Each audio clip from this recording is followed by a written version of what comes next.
Dudes on Movies podcast with your hosts, Scott Charbonneau and David Lynn Miller. Welcome to Dudes on Movies. I'm your dude, Scott. I'm your dude, Dave. And today we're discussing 2001's Hannibal, directed by Ridley Scott and starring Anthony Hopkins and Julianne Moore. But before we do that, let's talk about what we've been watching. Dave, what have you been watching? I watched Tammy and the T-Rex. I almost watched that last night. Man, you got to check it out. Dude. Yeah, it's so good. It's so fun. Yeah. Everybody, check this movie out if you can. I know it's a weird thing to like, oh, there's so many spoilers. There's not really spoilers. It's exactly what you're expecting.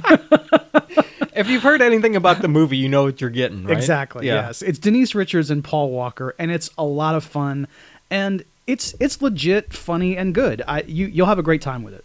Dude, that's hilarious. It's on Canopy. Is that where you watched it? I watched it on Night Flight. Oh, so it's got dual streaming. It does. Everybody, yes. check it out. Only the coolest places. I know, right? No Netflix there. Hell no. Awesome, Dave.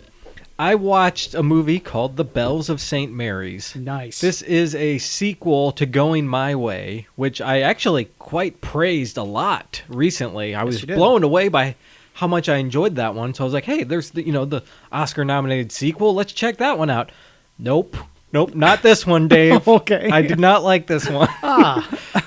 We follow Bing Crosby as Father O'Malley. He goes to another church. It's like a school for kids, and he's got to fix that one up, I guess. But I felt like this one just had its ideas in the wrong places.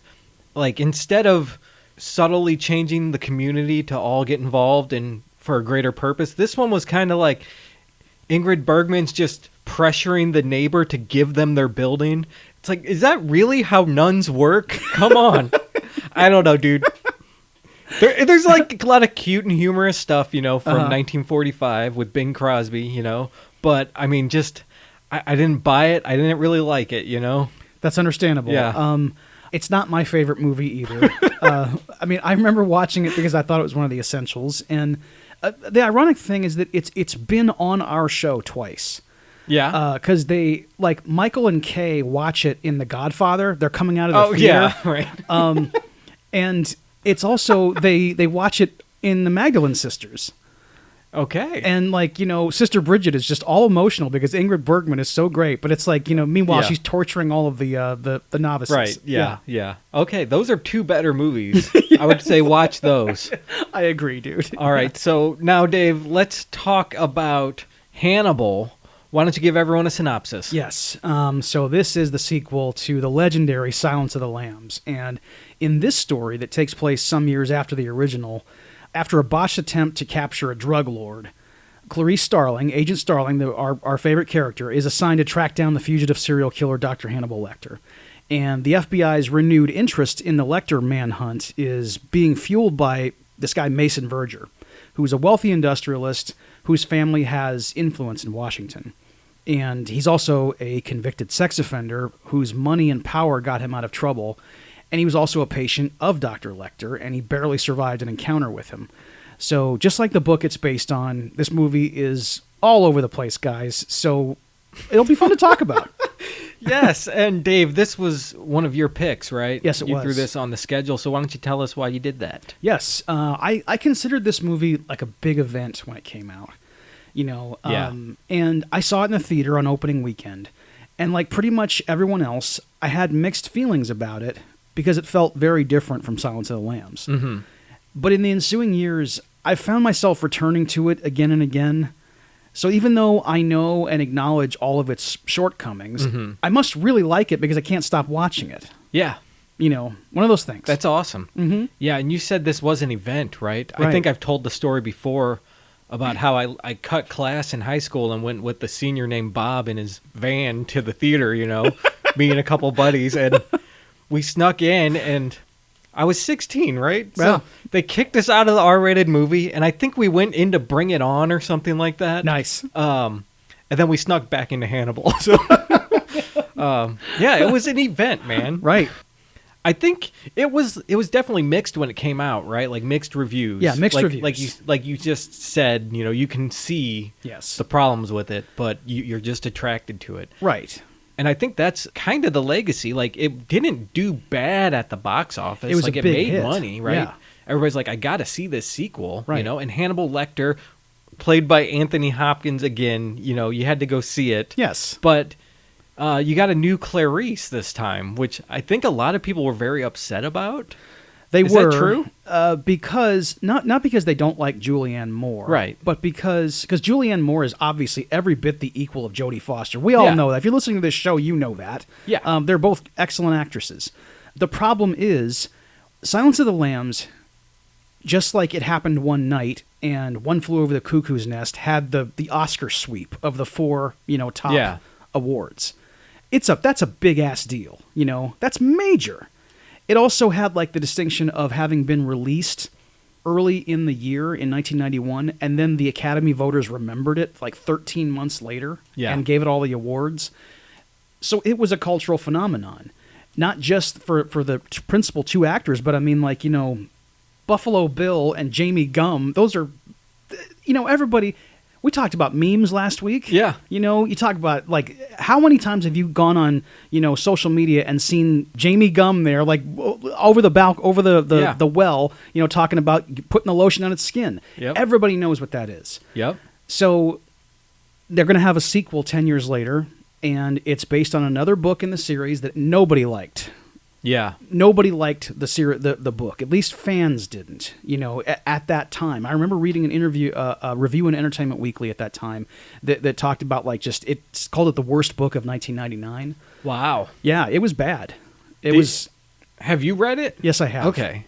What do you think about the book? Both the movie and the book are much more lurid and sleazier than what came before it. Oh, definitely. That's just how it is. And that's a big part of what put off many critics. And I personally, I read the book after seeing the film. Mm-hmm. I think it definitely held my interest. Yeah. It is a story that is not for everybody, I've read about the differences Yes. in the film and the book, and holy God, everybody, I know. There's a lot of crazy shit. Crazy shit is how you describe it. I mean, like, you sit there and kind of go, well, this is... I'm almost... I don't want to be caught reading this, because it's that trashy, Yeah, I know when Ridley Scott... He called Thomas Harris and was like, "So are you married to this ending or what?" Dude, I know. And he goes, "Nope, change it if you want, dude." That's just an amazing thing that, like, Thomas Harris full on didn't take any convincing, just said, "Yeah, do whatever you want." Yeah. You paid me $6 million. I'm good. That's right. You can change the whole damn thing. Right. I don't care. Exactly, man.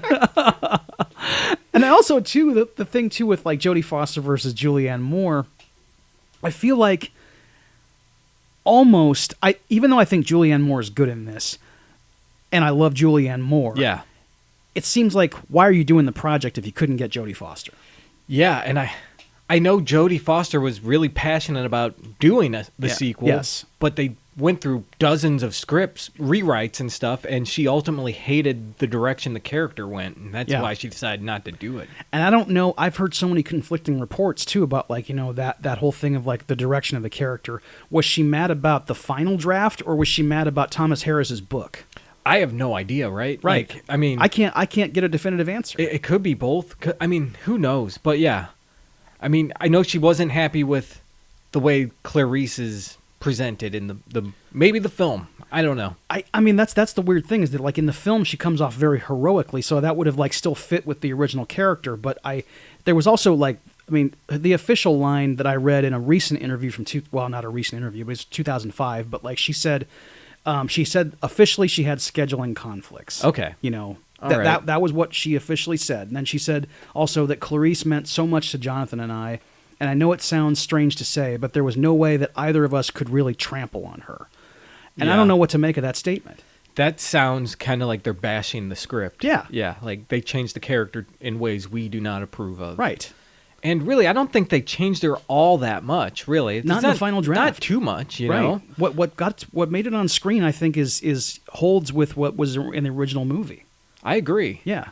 I mean, I know Jonathan Demme had the same level of involvement, right, as Jodie Foster. Like, we're doing the sequel, we got to make it work, and then they both bow out. I know. And I know Anthony Hopkins almost bounced too. He was like, if they're not doing it, I'm not doing it. But you're paying me $20 million? Okay, I'll do it.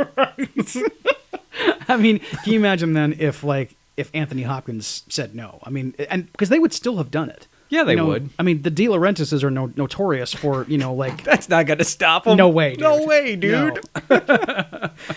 Yeah, man. I mean, we'll get into, like, some of these differences when we get to scenes and, like, stuff like that. Especially the end, because I know there was a lot of things going on with the ending. Oh, the end is wild. Yeah, dude. So, we'll get there when we get there. But let's get into the movie. Right. So the movie opens with this guy... Dave mentioned him, Mason Verger, who he wasn't in like any of the prequel stuff, right? This is a new character for this. Yeah, this is the character was introduced in Hannibal. Yes. Yeah, and played by Gary Oldman, who didn't have any screen credit at first. He didn't want it, which is pretty interesting. And did you read into anything about like did he specifically say I don't want to be credited for this? I think he's changed his story.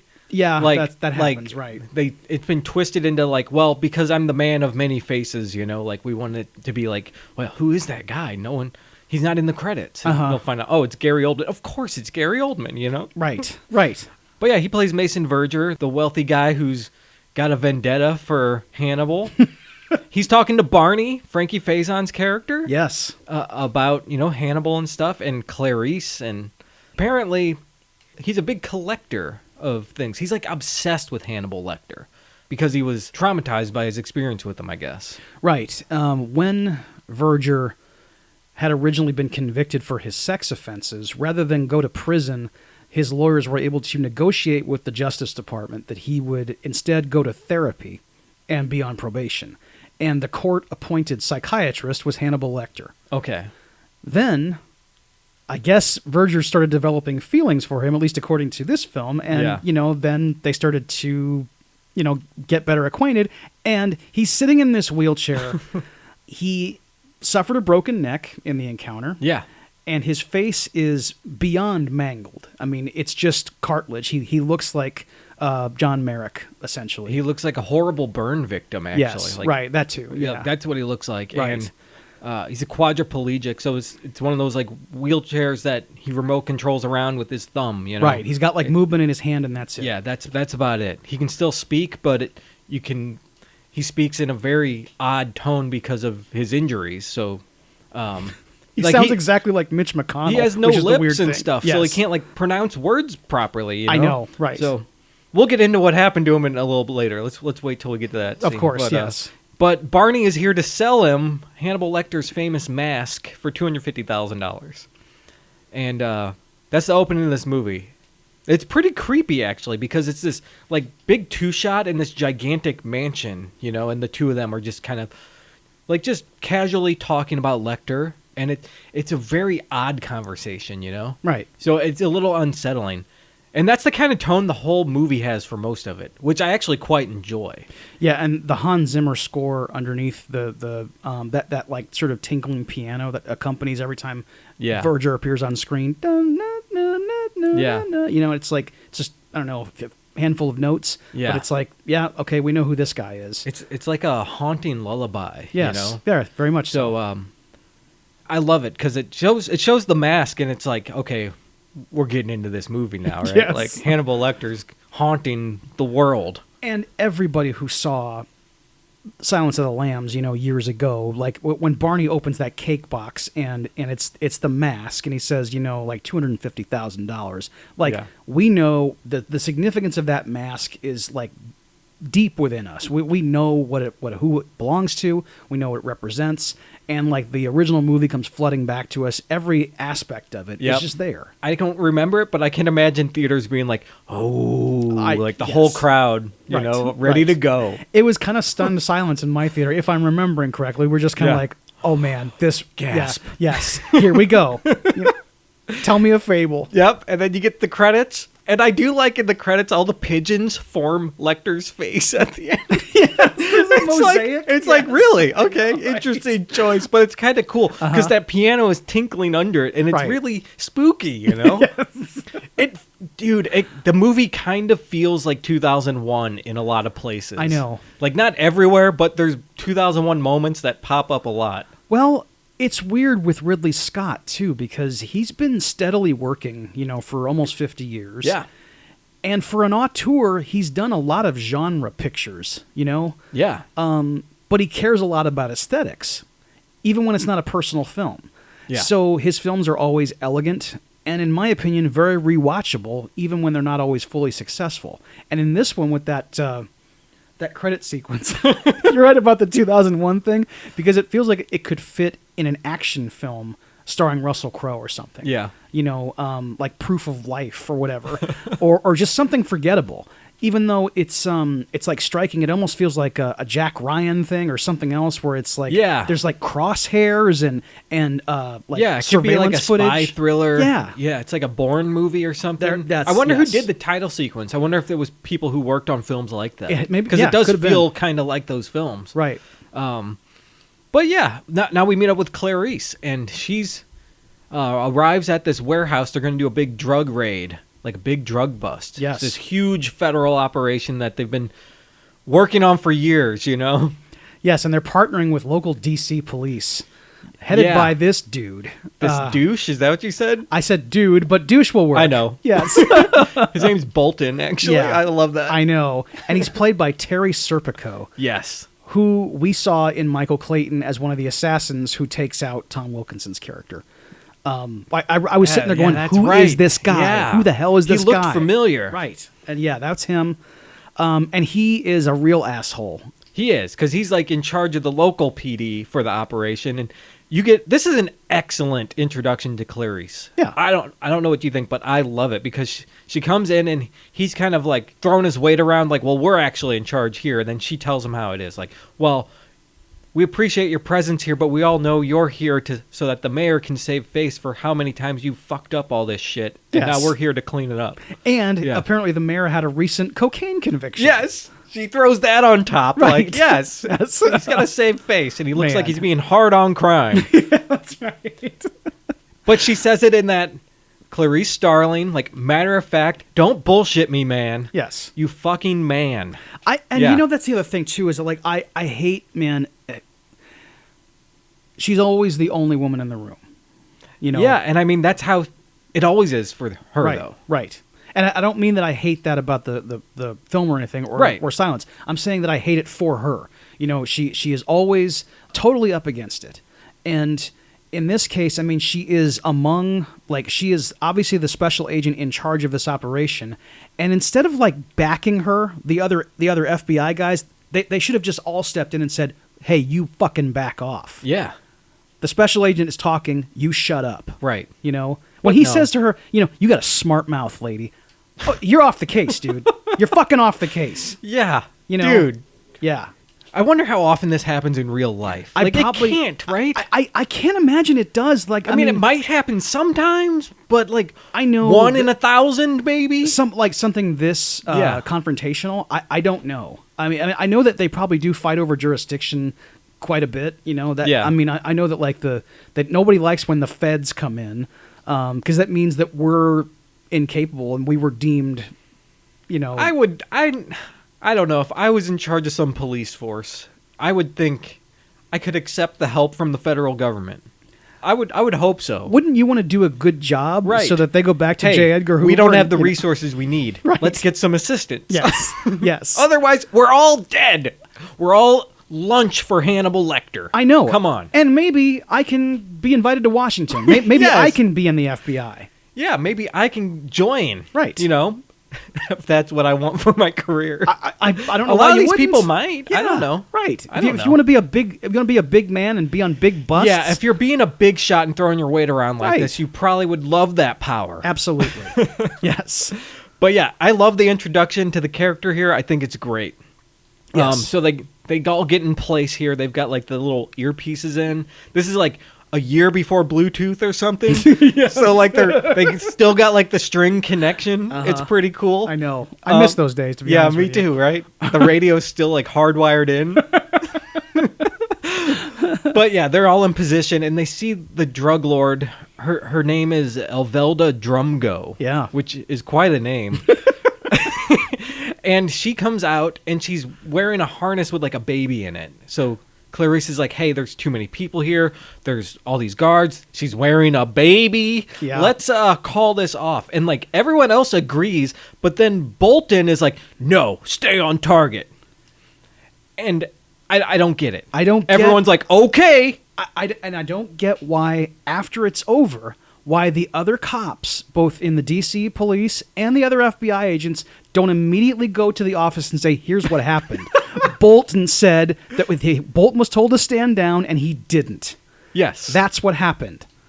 Man. Fuck this. I know, right? Also, the idea, too, of, like, this whole thing of Imelda Drumgo reminds me so much of, like, urban legends I heard. Yeah. About, like, AIDS-infected needles in a person's hair. Oh, yeah, that's right. Come on. And don't touch her head. She might have a needle in it. Oh, yeah. for fuck's... And she's HIV positive, and she'll bite you. Yeah. Jesus Christ, what are we doing? Yeah, she's a living weapon, dude. I mean, come on. Is too much. That's too far.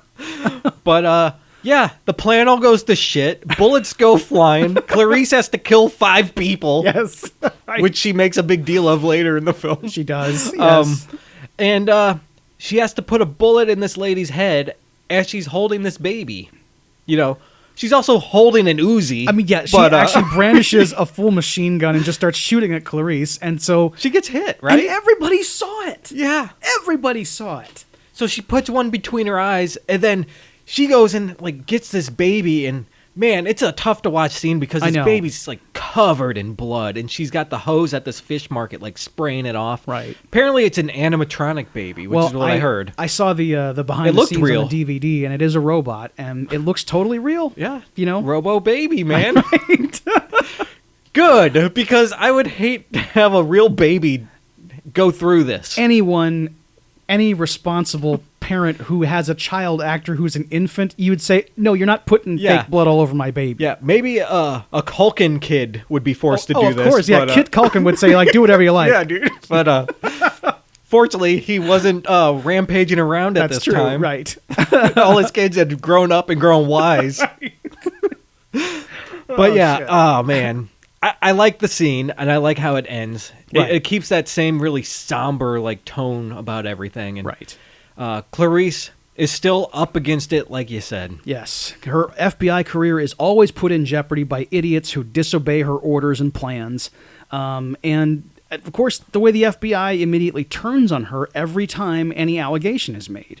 Yep. They never investigate anything, and in this movie especially, they're the kind of idiot cops that we don't like. Right, and we cut to like a hearing she's in with all these like top brass at the FBI saying, yeah, you fucked it up, Clarice. Jesus Christ. And she keeps saying, well, no, there's all these statements, there were all these witnesses, here's what happened, we've told you, 80 people have told you, and we're like, well, yeah, but it looks good for our bad for our public image, so... Fuck you. I don't understand. Yeah. Okay, I brought up J. Edgar Hoover earlier. Let's think about this. Yeah. You know, for the Bureau, that man was in charge of it for the first 40 years of its existence.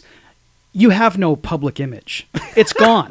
Nobody gives a shit. You are the top law enforcement in America. They know who you are. It doesn't matter if you, like, honestly, if Joe and Jane Citizen heard all the facts of this case and saw what happened, they would say Clarice was justified in shooting this lady. If they're worried about their image, they would explain, hey, Bolton is a fucking asshole. That's right. And ruined the mission. That's right. Yeah.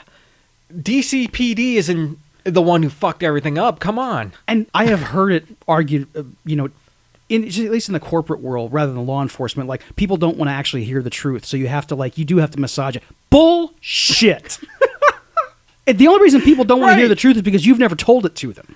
Ah. You know?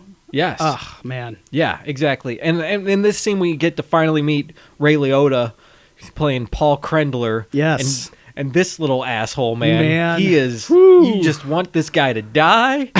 You can't wait for the end of this movie. He's one of the worst characters in the whole series. You know? Yeah, yeah. He was in Silence of the Lambs, too. He was played by a different actor. Ron Vaughter played him in Silence. But yeah, we see the full measure of Paul Krendler in the Hannibal story because he is a real asshole. Yeah, he's just like eyeballing Clarice, like looking at her legs and stuff. And it's not just this scene; it's multiple scenes. Oh yeah. All he wants to do is put his sexual pleasure all over her, and God, Yeah, he sucks. jeez, this guy is horrible. I know. And he's using his power to get what he wants. Yeah. And the weird thing that happens after this hearing is they immediately go to a different conference room. Actually, it looks like the cafeteria, and it's just Krendler and Clarice and this, I guess, director of the bureau, who tell her that, hey, listen, how about this? Why don't you go back on the Hannibal Lecter case? Yeah, right? I was going to ask you, how did she even get on this case? It's dumb. It's really dumb. I thought I missed something. I was like, did they really just say, hey, remember that movie? Let's have you investigate that guy again. The whole thing is that, like, I know the reason they're doing this is because of Verger. He specifically, called the Justice Department and said, I have new information on Hannibal Lecter, and I'll only tell it to Clarice Starling. Right, and they mentioned, Verger, he doesn't have enough money to buy a politician, but he can rent him for a few months, so we've got to do what he says. Exactly, yes. Great country, everybody. Yeah, that's excellent. So why don't you go do this? This man who has been haunting you for 10 years, you got to go get deep involved with this again. Right. And the other thing is that, Verger took it personally because they took Hannibal off the 10 most wanted list. Yeah. Which he's been, I guess, spending the last however long, having his private security, a worldwide manhunt for this guy. Yeah. And he has, in his possession, an X-ray that he probably bought from Barney. He must have. Yes. Because Barney had, in addition to that mask, he has all this other stuff that he raided from when they closed down the Baltimore hospital. After Hannibal had escaped from custody in Memphis, it didn't look good for Dr. Chilton and the Baltimore mental asylum. Yep. So they ended up shutting the thing down. And when they were going through it, Barney cleaned out all of Hannibal's stuff, and he's been selling it, on the black market ever since. Yeah. So that was her first call. She goes, and Clarice goes and seeks out Barney. She finds Frankie Faison, walking down the street, and he's got a real modest house because he's a smart guy. And even though he just got $250,000 from Mason Verger. Right. And she kind of questions him, why do you have all this stuff? And she knows right away, you're just selling this crap and making a profit. Right. He doesn't deny it, He's like, what else am I going to do? And then he gives her these tapes that apparently they've been recording all our conversations with them, even from way back in her first encounters. Right. From Silence of the Lambs, all their meetings have been taped, and without her knowing. Right. Dr. Chilton did the recordings. Yeah, so he gives her all these tapes, and that kind of fuels the next part of the movie. She also goes to Mason Verger's house at one point and interviews him. I guess that was actually her first part of the mission. That was yeah. before this, right? Yeah. But either way, it doesn't matter. Right. She goes and interviews him to find out what he knows. Yes, and it's it's weird with Mason Verger. He's obviously a really important character in the story, and he's also a big draw in the movie. Yeah. Which is normally with someone who has this appearance and is this frightening to look at, you would kind of do a big reveal. They didn't do that with Mason Verger. Yeah. He's just in the scene, in the opening scene of the movie, and here with Clarice, they just put the camera on him, and you're just looking at Mason Verger. Right. And he's kind of... He's not entirely lit up, right? He's right. laying in bed, and there's veils and shades over the windows a little bit, but you can see him. You know that he's messed up. And the reason he's like that is because of his injuries. He can't be in light very long. Yeah, exactly. Yeah. So when he then turns on the light so he can give Clarice some more light to get to place the microphone. Yeah. That's when it's it full on, okay, we're seeing his face. That's I guess, essentially the reveal, even though we know what he looks like. But now it's let's put a big spotlight on this this makeup job. Uh-huh. It is some incredible makeup. It is, really hard to look at, even though you're seeing a lot of it all the time. I mean, you never kind of get used to it. It's like a guy who has had all of his flesh ripped off of his face and then somehow, semi-reconstructed. Yeah. Just for the most practical purposes, Yeah, and his lips are there's barely any lips. There's no more lips left. And his right eye it's told, I don't know if it functions, but it's like, looks like it's almost hanging out of his head in a way. The pupil is like down at the bottom of the eyelid, and it's all milky and stuff. He looks like Supreme Leader Snoke from the new Star Wars films, right? Holy shit, you're right. Like, I wonder if they took this design and ran with that. Oh my god! Imagine like a gigantic Mason Verger, like like a hologram of him. Oh wow! Someone at Lucasfilm was like, you know what would be cool? If this guy was a Sith Lord. Wow, that's awesome, man. You know what? He would make a great Sith Lord, actually. Yes. Mason Verger is definitely on the dark side. I mean, 100%, yes. He'd be the darkest Sith Lord, Yeah, keep the younglings away from him, that's for sure. Oh, God, yes, because we find that out in this part of the interview. Yeah, I was going to ask, when is that revealed? Because I didn't remember him saying that. Yeah, it's in this, because he just like offers the information almost to taunt Clarice. Right, yeah. Because she tells him like full on, I don't need to hear about the sex offenses, Mr. Virgin. He's like, no, we're going to talk about it. Because essentially I'm going to talk about it because I'm proud of having done it. I'm also proud of being able to just get away with it because I'm rich. Yeah. And there's nothing you can do about it. He says, I have, I want to get the line right. I have immunity from the Justice Department, and I have immunity from the risen Jesus. And nobody beats the Riz. Yes. And at one point he says, I thank God for what happened. It was my salvation. And then he asks her, do you have faith? And she says, I was raised Catholic. Lutheran, excuse me. And he says, that's not what I asked. Which I think is a great line. I hate him so much because it's just like the psychotic Christian bullshit. Yeah, dude. This fucking... If it's at the point now where if someone tells me they worship Jesus Christ, I want nothing to do with them. Exactly. Doesn't matter any context, Right. So then he ends up telling this story about how he got involved with Hannibal Lecter and stuff, and he was attracted to him, and he invited him over for wine, and we get like a black and white flashback. Yeah, and they're drinking the wine and having a good time, and he's into like really kinky sex stuff, like asphyxiation and like bondage and things. So he's like hanging himself above the bed by his neck, and there's a mirror that gets bashed, and Lecter is kind of just standing on the ground like watching him. Right. He gives him a popper, and he gets real like out of his mind and stuff. And the mirror breaks, and Lecter hands him a broken shard of this mirror, and is like, try peeling off your face. And he does it. He peels his own face off because of the mental mind games that Hannibal Lecter has done to him. And all the amyl nitrate as well. Oh, yeah, that helps. It's part of that. And yes, the mind games, and then like being under the influence. And he just starts carving his face off with this piece of broken mirror. Yeah. And they feed it to the dogs. Oh, man. Yeah, you get to see Hannibal like giving a little kibble to him. Yeah. Yeah. It's so gross. This movie goes there a lot. I mean, and this is also like too with the flashback. I mean, you see Gary Oldman full on. It's he has some great locks. Got really nice. I'm like, can I have some of that wine with you, Gary? Come on, man. I know. God. Let's party. He looks great.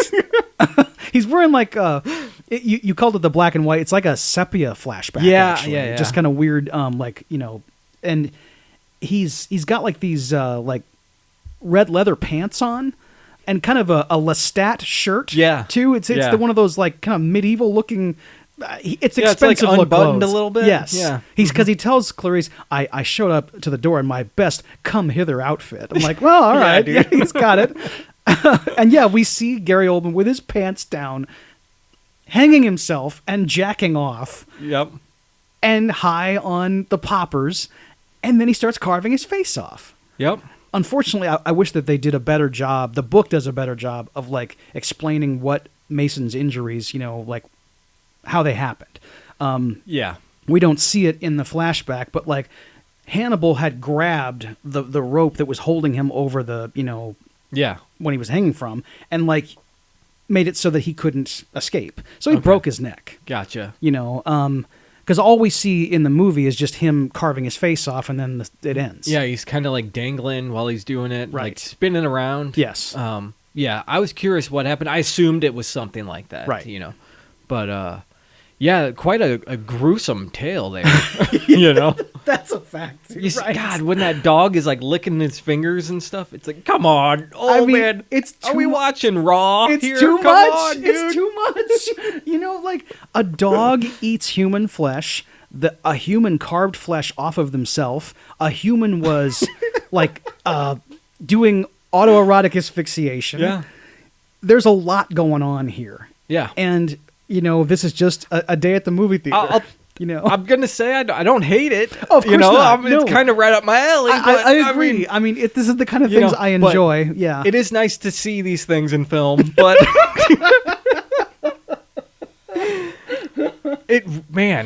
it keeps this tone going. Like, I love this tone the movie has going for it. Right. I just like it. Yes. But yeah, Clarice finds out like he got the X-ray, and where did he get it? Like Buenos Aires or something? It came from like Verger says that it arrived at his house from Buenos Aires. Okay. Yeah. Yeah, and they say, well, we don't have the envelope. We threw it away. Uh-huh. Which Right. I wonder if that's true or not. Yes. But yeah, so that is quite a great scene. It is. And I think Mason Verger is my favorite character in the film. Is that actually. right? Yeah. All right. He is just so ridiculous. He is. I think that's why I'm attracted to it. Like he is a fairy tale villain. He is just if he had a mustache, he'd be twirling it. I mean, yes. And if he could move his arm. Well, Yes. he's just cartoonishly evil. I know, right? And it's even way worse in the book.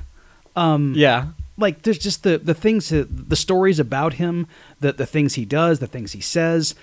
He is a sadistic pedophile. I know. Like, and I love how he's so he knows he's horrible and he loves it. You know, right? Like he's the ultimate villain.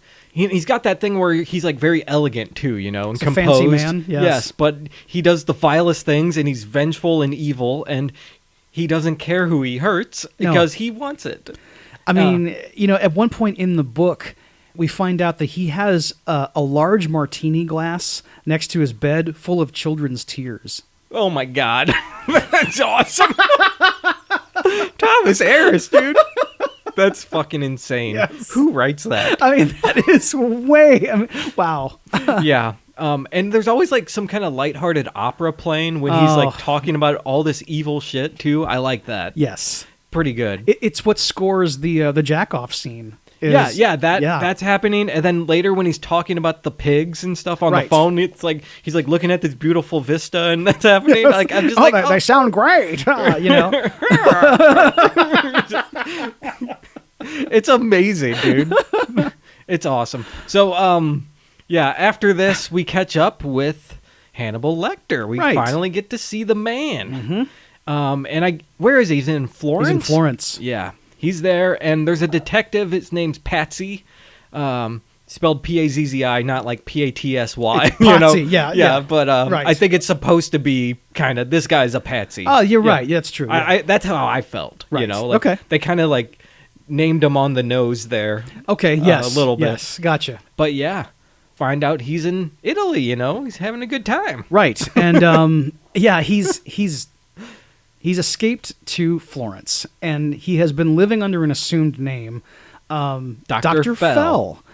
And we find out he's at this, he's sitting around a table with a bunch of academics, and they're all arguing about like whether or not Dr. Fell is going to be the new curator of the Capone Library. Mm-hmm. And they say, he's not Italian, and we don't know anything about his credentials. And apparently Dr. Fell's predecessor disappeared under mysterious circumstances. Ooh. And Detective Inspector Pazzi, played by the great Giancarlo Giannini, who actually is, I think his performance is my favorite in the film. It's really good. Yes.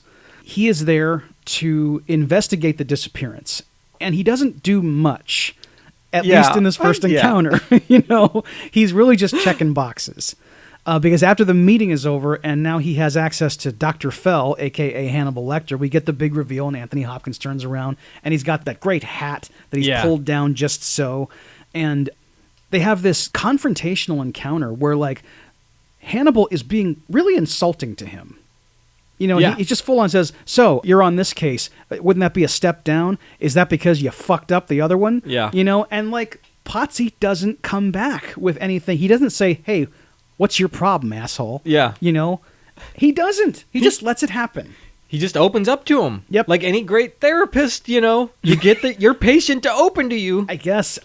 Dude, man, there's a whole thing. It happened earlier where, like, when Clarice was meeting with Barney, she asked him, those cops in Memphis only survived Hannibal's company for 3 days. Yeah.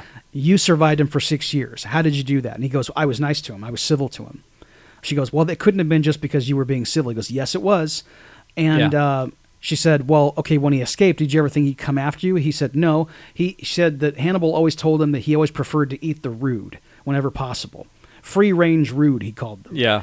Which I think is great. Yeah. But, like, Hannibal's policy of, like, only, like, he violates his own policy of rudeness all the time. I mean, he's always talking about, like, how rudeness is something, it's just vile to him. Yeah. But I guess that aspect of his personality is intentional in the story, maybe, because it shows that he's not only violent, but that he's a manipulative liar on top of everything else. I mean, him saying that I'm never rude. He's a psychopath. Yeah, exactly, yeah. So the idea that he's only mean to evildoers, I guess, is kind of bullshit, and maybe he knows it too. Yeah. Because he says deeply hurtful things to Clarice all the time, too, and in this thing with Inspector Potsy, he's up to his old tricks again there. Right, and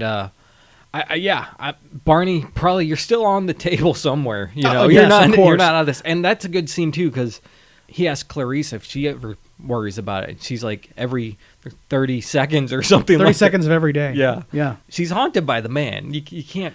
You could never shake. No that. one knows where he is, right? Right. And he could show up at any moment. And later in the film, we find out he's like some kind of ghost or something because he's just going around DC like nothing's happening. Dude, I mean, the way this guy can slip in and out of people's homes. Yes.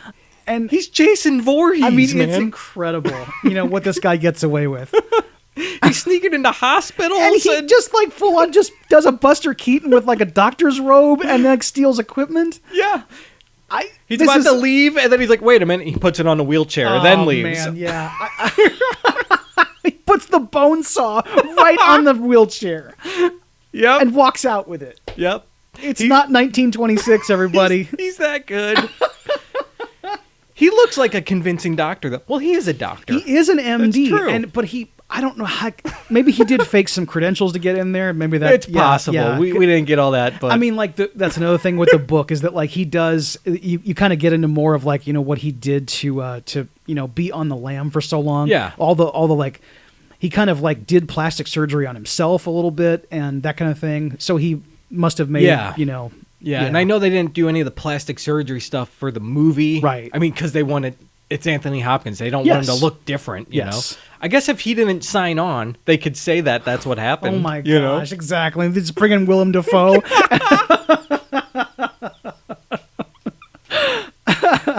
Hey, he would do a great job. He would be great, of course. He'd be awesome. Yes. But at this point, I think Clarice is like listening to the tapes and stuff, and we get like 10 scenes of her looking through evidence in this movie. We do. And I'm like, come on. Come on. That's enough. She's listening to all these tapes and like she's down in the basement of the FBI going through all these files and stuff. And there's like some young dude helping her find files. No, Jeff. Jeff. Yes. A perfect name for a young dude helping you get files. And she gets a letter eventually in the mail. And, like, she realizes right away, like, this is from Hannibal. And it's, like, sealed with wax and everything. Yeah. It's awesome letter. It is. It's, like, this very, like, regal parchment. You know? Yeah. It's, like, this is not copy paper. Right. And she gets it, and it's a letter from him basically saying, like, hey, I saw what happened to you. It's unfair and all this. And then he starts, like, insulting her and taunting her and stuff, too. Yep. Tornado bait white trash. Yep. Mm-hmm. And ultimately, she smells the letter and can smell the perfume that's on it. So she gets like an idea. Let's get the smell guys on this. This is weird, dude. She goes to Mark Margolis and Ajay Naidu to say, sniff this. Man, I'm gonna let it slide. It's fine. It's good. I'm sure there's smell people. There's got to be experts, right? I mean, is there? There has to be, right? I mean, like. There's like people sniffing wine and whiskeys and stuff. Like they've got a great bouquet. I guess they so. Can taste and sample. I'm sure the feds have some specialists that can do this. But other than this exact scenario, when would you ever need these people's skills? All right, you three guys. You are the Hannibal Lecter sniffers. Whenever it comes time, be ready. Someday a mysterious letter is going to arrive at the FBI office. Mark Margolis says something about, like, this is a scent that's illegal in the States. And ambergris. Yeah, and it's only available in these and so, like, that kind of gets her on a trail. Right, know? Because he identifies the smell right away, and he knows exactly what it is, and he knows, like, how many stores in the world actually sell this stuff. Yeah. And he gives her a list. And so, yeah, now she's, like... And Dude. the weird thing is, too, is that, like, even her... realizing that smelling the letter was the solution. Like, days go by between when she got the letter, because she first tries to identify it, like trying to find like a print on it. Yeah. But Hannibal's too smart for that. And then she's just like laying on the couch in the FBI basement, and the letter is in a plastic bag, and she just like all of a sudden looks up, walks over to it, gives it a sniff. Yeah. You know, maybe Jeff walked by and she was like, ugh. And then, like, it like jogged your memory. Oh, that letter smelled good. Jeff served his purpose then, dude. Right. Deus Ex sniff, dude. Yeah. All this investigation shit is kind of crap. Yes. I'm not going to lie. It goes on way too long, right. And some of it is, like, huge stretches. The only thing I'll say for it is that I really enjoy listening to Mark Margolis like talk about scents. Me too. I mean, he's welcome anytime. Of course, exactly. You're sitting there, oh, look, it's Hector Salamanca. I know, right? Yep. So we cut back to Potsy, and we get to meet his wife. Man, yeah.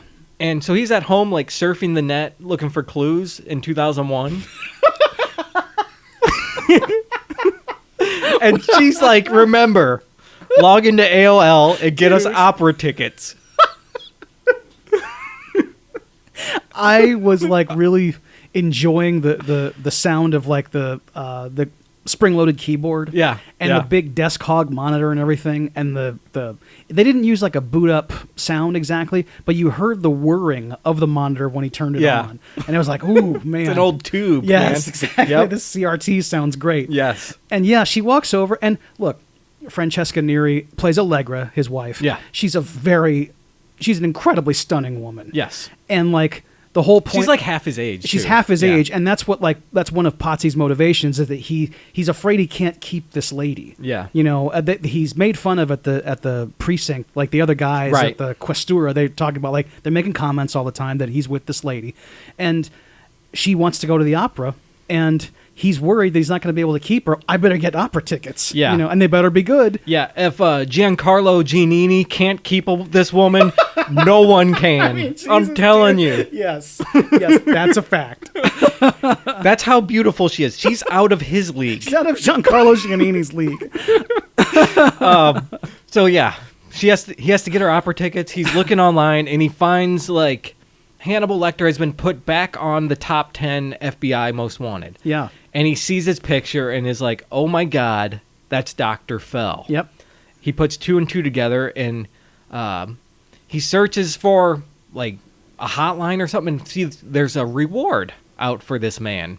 And he clicks the link and it goes to some weird website, and, like, gives him a number, and it's very sketchy stuff, actually. Yes, it is. And there is one part of another, I guess, inconsistency that I still can't figure out. Maybe you have an answer, is that, like, he enters a username and password to access this sketchy site. Do you remember him doing that? Kind of. When he goes to the FBI site, it says something about, like, tracking it or something. And it says, like, VICAP files. And he has to, like, put... Yeah, I don't know. Yeah. Okay. Put in your social security number or something. It wasn't even that. It was just like username and password. I mean, just like a regular login credential. Yeah. Where did he get these credentials?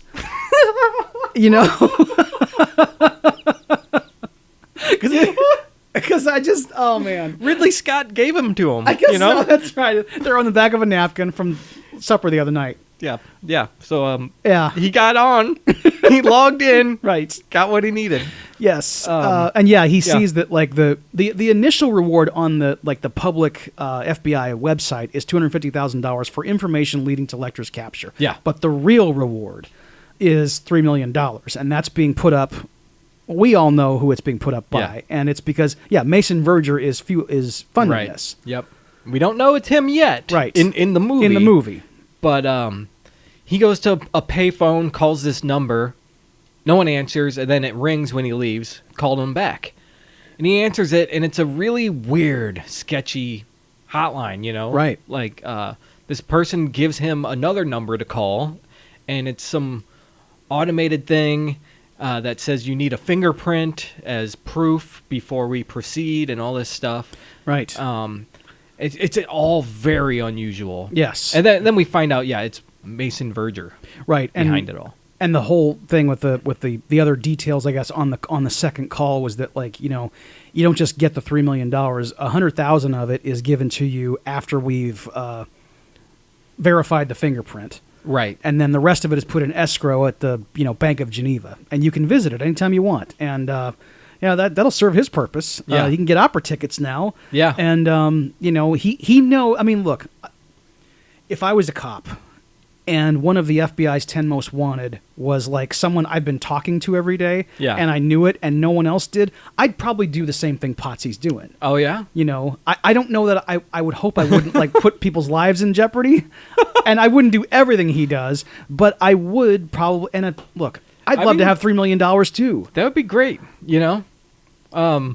It's outside I don't know. the law. I just went all like noble about Officer Bolton and like how I wouldn't be like that. But $3 million sounds pretty good, Dave. I mean, look, honestly, it's if you report this to Interpol, you're not going to get your opera tickets. We're condoning vigilantism. He's a law enforcement. He is an officer. officer. Yes. That's true. So what he could do is do everything he does, but tell the Questura, hey, I know who this guy is, and let's put together a task force, and let's capture him. Okay. You know? I guess you could do that, but he's got to play by Verger's rules, though. So I don't know if he'd get the money, because Verger's not going to give you money unless Hannibal Lecter gets eaten by wild hogs. What was I thinking? You're right. Okay, forget. But he doesn't know that, right? No, he doesn't. He does not know this yet. Right. He's just thinking about his pocketbook and his wife. But he does know eventually that, like, Verger's guys are there, and they're going to kidnap him when he points him out. Yeah. So at that point, he's out of... Yeah, that's not right. Really, his intents are not the noblest. You're right. That's what we need to know about this. You're right. And everybody, I guess I'd be a terrible law enforcement officer because I'd be as corrupt as hell. That's why you're a podcaster, exactly, Dave. Yes. And then we get another scene of research in a basement where Ray Liotta shows up. Oh, man, and yes. He's like looking at like these sexy drawings of Clarice that are down there and like laughing and having his jollies, you know. And he notices Clarice sitting there. She starts talking to him, and she's sitting there like Sharon Stone, man. Like her legs are up on this table, and like she might as well have this cigarette. I mean, yeah, she's sexily sitting downstairs. Like her skirt is like almost up too high. Sure. You know? Uh-huh. And it's intentionally shot this way, I know, because that's the way he is looking at her. Yeah. And we want to know that this guy's an animal and we hate him, right? We already got that, though. We did. And this might be the one scene where I think Clarice is kind of acting out of character. Okay. She's sitting there, and I don't think she would sit there with her gams out for this guy to ogle, you know? Yeah. And she leaves him there. It looks very uncomfortable, actually. I agree, yeah. For the whole scene. Right. Just letting him talk about how he wants to have a go with her. I had not thought about that. You're right. Because as soon as she sees Paul Krendler, she would, like, immediately take her legs off the table and, like, you know, make it so that he couldn't see anything. Yeah. She's, like, almost taunting him. I mean, yeah. Which is... Because she does... She's listening to like an interview on the headphones. Yeah. And Paul doesn't know that she's even in the room. And when Yeah. he goes to like inspect some picture that she had put something over top of, that's when she pulls the cord out to like have like a big loud bang. Oh shit! So Yeah. it startles him. Yep. So yeah, she's Yeah. playing jokes Yeah. on him. Yeah. It's a little out of character. It is, and But- in this exchange, we find out like again with the book, it's much more like I guess more fully illustrated the history between them. Yeah. He reveals we have a past of Yes. me trying to sexually assault you, That's pretty much it. Yeah, Exactly. yeah. And she told him, go back to your wife or whatever. Uh-huh. And he claims, don't flatter yourself, Starling. And he makes this remark about corn pone country pussy. Yeah. There's plenty of it. It's, God damn it. Yeah, this guy is absolute trash. Can we just cut his head open already? I would Come love on. it. Yes.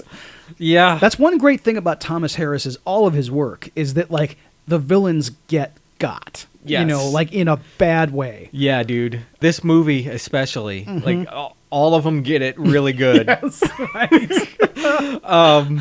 But yeah, we catch up more with Potsy. He like goes to meet Dr. Lecter, Dr. Feld, and he confronts him. Like I think he's trying to get the fingerprint, right? Yeah. But he's gonna help him like move his luggage and like get some documents. And I love it because Lecter like has the documents sitting there for him to get, and he's like, "Oh, thanks. Can I see it?" And Lecter says, "Sure." And they both stand there doing nothing. Because he's trying to get Lecter to grab it to put a print on it, but he's not budging. And like Hannibal knows exactly what he's up to. And When did he get on to him? I think right when he met him. Immediately? I think that was pretty much like But he didn't know then. he knew that probably I think as soon as like Potsy met him and they started talking and he knew that he was investigating the disappearance of the previous curator. Okay. That like, okay, the He knew walls he are closing couldn't- in. Yeah, he knew this guy was, I can't do anything with this guy. Like, Right. he's on to me. Yes. Okay, I gotcha, yeah. And instead of then like either killing Potsy or like fleeing Florence, he decides he's going to mess with this dude a little Oh, yeah, bit. it's game time. Right. That's right, dude. And in this scene, he tells this story about the history of his family, Right. Potsy's family. Apparently, some ancestor was hung out of this window and disemboweled. Right. And, like, it was this big famous thing 500 years ago. Right, and the ancestor had been accused of trying to murder Giuliano de Medici. And it's great when he asks Potsy, so, is this true? Or was he like wrongfully accused? And Potsy goes, no. It's like, yeah. We killed this fuck. We Yeah. tried to kill him, Yeah. And this kind of just sets up what happens later, right? Right. Like, and in this scene, you're thinking, all right, when's he going to attack him? Mm-hmm. When's he going to get Potsy? But he doesn't. Nothing happens in this scene, Right. which I like. And I like when he comes back, he's like, well, okay, I'll help you with the bags. Give me a minute. He comes out wearing gloves. Yeah. And he finishes his cigarette and he goes, okie dokie. Apparently which that is- was improv. It sounds very much an improv because like that's not something Hannibal would say. I read that on, I think it was IMDb. It was improv, and it became like a trademark of Hannibal Lecter's. Is that in other movies? Does Not he that I say remember. okie dokie? Not that I remember. Okay, so I don't remember either. Because so- Anthony Hopkins only played him one more time, and I don't remember him saying like "Okie dokie" in Red Dragon. Yeah, I don't know. Yeah, What I read, it made it sound like it's his "I'll be back." Like I was like, really? I didn't get that at all. I says just it felt like one- it was out of place. yeah. He says it later another time in the movie, but like it's in a different context. I guess I won't say it's. I don't think it's completely out of place. I kind of like it. I can see Hannibal Lecter saying "okie dokie." I can see him saying that. it was just surprising when he Yeah, said it yeah, because it's he doesn't very say different. things like that. Yeah, there's a lot of things surprising about him in this movie. I Right. think that's one of them. It seems like everything he does is first class gourmet, artistic. Right. And every word he says is chosen very carefully. So Yeah. for him to say okie dokie Yeah. as he puts his cigarette out, that's very I can see him saying those words, deploying those words as a tactic, Yes, perhaps, but like, yes. Yeah. I don't think that was it. Yeah. So he doesn't get his fingerprint. So what happens? he cracks this elaborate plan, I guess, to get a pickpocket to wear a bracelet so that when he steals Lecter's pocketbook, he grabs the bracelet and then they have his fingerprint. Right. It's quite a plan. Yeah. It's a good plan. I feel like it kind of just came in out of nowhere in the movie. Right. Like, I know he has motivation to get a fingerprint, but when they go into this, I'm like, okay, this is just a really weird plan. I don't know. What do you think of the plan? Well, so do you mean that, like, you don't think it's going to work? I just think it's like a little kid plan. Okay. You know, it's like, really? This is the plan. Well, okay, so I think part of the motivation is, like, in between his encounters with Lecter, he's been tailing him a little bit around Florence, and we see at one point he thinks he's hiding. He thinks that Lecter can't see him, and he's watching him have lunch. Okay. And he sees Hannibal pick up a wine glass, and he picks it up with his napkin. Yeah. And, like, so he's been doing, ever since he's been on the lam, he's probably done this Gotcha. everywhere he goes. Yeah. So he knows that he can't just collect a print unnaturally. And Right. he can't dust for fingerprints in his library because that's, okay, well, what is that going to do? Right. You know? Yeah. Okay. I gotcha. Right. I feel like it moved like real fast, and maybe I didn't catch everything that was happening or something like that. And I mean, I've seen this movie twice now. Okay. So, I mean, the first time I saw it was in the theaters, and then just the other day. So, I Really? mean, that's plenty of time between the two. Okay, so it's been that long. It Wow. had been that long. Okay. Because honestly, I didn't love the movie when I first saw it. I understand. So Yeah.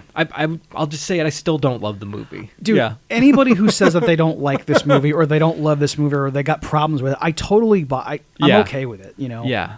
It wasn't a waste of my time, though. Like, No. there's enough interesting stuff here. I love Ridley Scott as a filmmaker. Like, I do. Yes. I'm just attracted to what he does for some reason. He has this, I don't know, there's some quality about his films that are Yeah. just intriguing to me. And I this mean, has it. I know. Like, this reminded me a lot, just stylistically, of House of Gucci.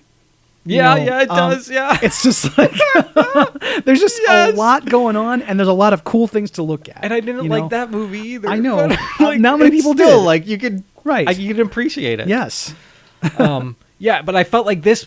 I don't know. This plan hatched so quickly. I felt like Okay. I don't know. There's just something about it that I didn't like. Yes. I just felt off about.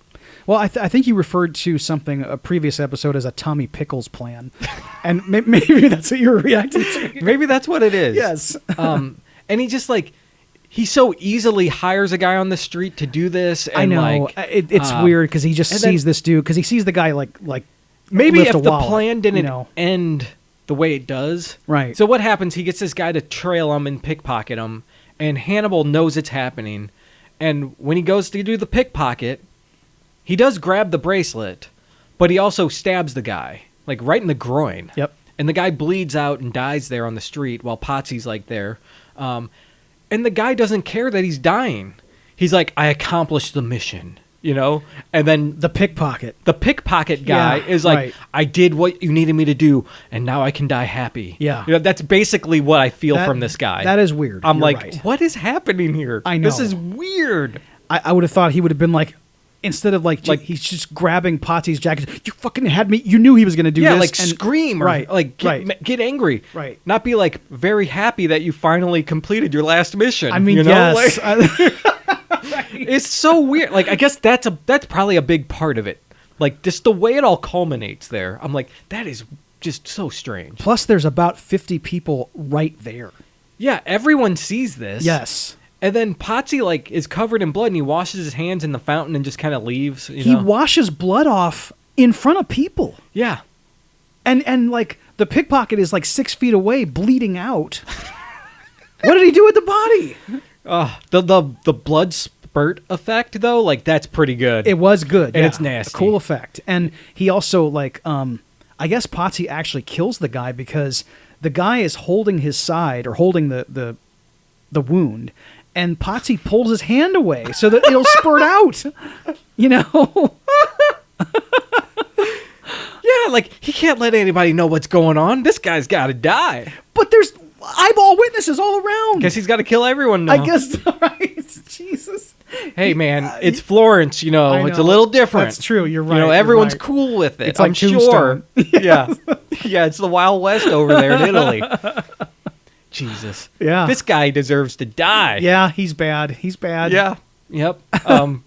Yeah. So that's the end of that scene. But he's got the fingerprint, and Right. this is where we find out that Mason Verger is the guy who's behind the reward because he gets the bracelet, and Right. we find out about that. Yeah, we're actually in his house, and like he's got his experts, his Ajay Naidus, you know, Yeah, sitting there, like 16-point match, Mr. Verger, bingo, got him, you know. I think this is the scene I was talking about earlier when he's like looking at that vista, and he's talking to the pig farmers, and he's like hearing them squeal, and he's like, they sound fantastic. Oh, super. I know. It's so good, and the opera starts swelling up, and he's just like looking out at the green vista. I love it. Man, yeah, Like, it's like awesome. this is so evil. I love it.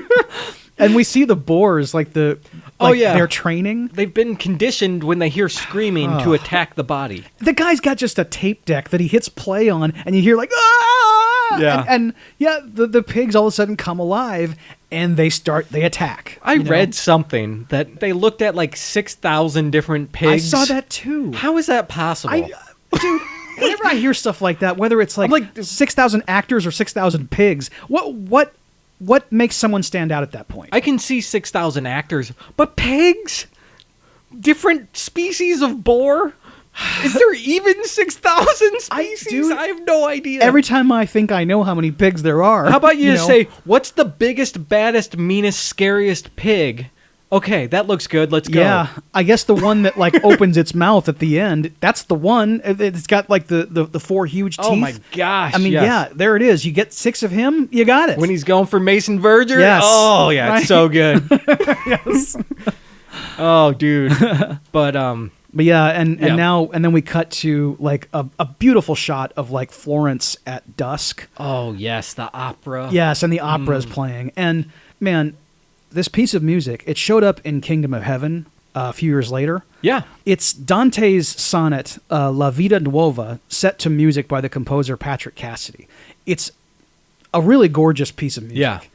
And when Potsy is like on his balcony and he's like takes a sip of his elegant wine and he's in a tuxedo and he looks so content because he's watching Allegra get dressed because they're going to the opera tonight, stepping out. Yep. And then they get to the opera, and it is the most impressively staged, gorgeous-looking opera you have ever seen. Yeah. It's happening outdoors, and the chairs are arranged so that there's like an aisle in the middle, and then the middle aisle has these candles, you know, at the base of every chair. Yeah. And there's all this like flowing drapery everywhere, and candelabras, and then the orchestra is like surrounding the audience. Yes. And the grease paint on the actors' faces and that music. Yeah. It is really spectacular. I think I would go for the $3 million just to get these tickets. I mean, Dave. that's what I'm saying. That's Yeah. what I'm saying earlier, because this looks like an elegant evening. Yes. You know, and it looks like, and like even the after party with all that food, and the actors are just there with them. Oh, and you're yeah. talking about, you know, And they're like, still in makeup, Yeah. like drinking the wine. yeah, the one guy's smoking a cigarette, Yeah. and he's still like in his, you know, Judas makeup. Yep. Yeah, Oh. that's so good. Yeah, it looks amazing. It's beautiful. And he notices Hannibal Lecter is in the audience as well, and they lock eyes. Right. Hannibal, like, he's a few rows in front of Potsy, and he just, like, all of a sudden whips his head around, you know, because he senses yeah. something's behind, like you said about his superpowers earlier. Or maybe he just knew he was there. That's possible. And he He was might be planning tracking to, him. like intimidate him a little bit. That's true. That could be it. Because that's his main goal here, Oh, of actually, right? course. Like, he's here to... what happens at the after party, he shows up and he starts to put the moves on Allegra here, and man. Potsy's not happy about it. Dude, I mean, Lecter impresses Allegra with his knowledge of Dante. Dude. And, like, and yeah, you could see the Inspector Potsy is starting to get really annoyed. Yeah. You know, because he already knows who this guy is. He knows what he's done. And then he gets out something he pilfered from the Capone library is a copy of like an original composition, like it's Dante's actual hand. Yeah. You know, It's like an original script Yes. that he wrote. a draft of this sonnet. And he knows all about it. He can recite it, you know, without even looking at it. And Yeah. he's like, in like this 30 seconds that elapses between Allegra and Lecter, they have like a full emotional affair, Right. while Potsy's standing there. Yes, they are mind fucking. And Potsy has to watch. Yes, dude. This is insane. Man, it's awesome. And he's getting so upset about it. You can see it's just like boiling under his skin this whole time. Yes. Oh man, he's so uncomfortable. Yeah, man, I love it.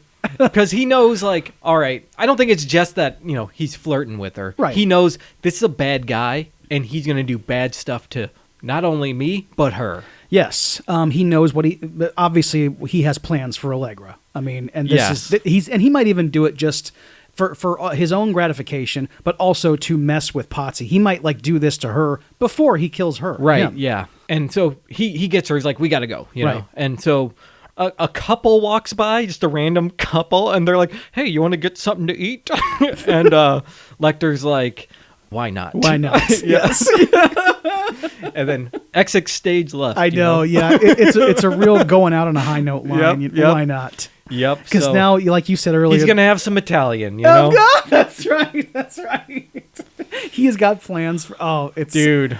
Yeah, and is it here where like do we cut right then to his speech at the?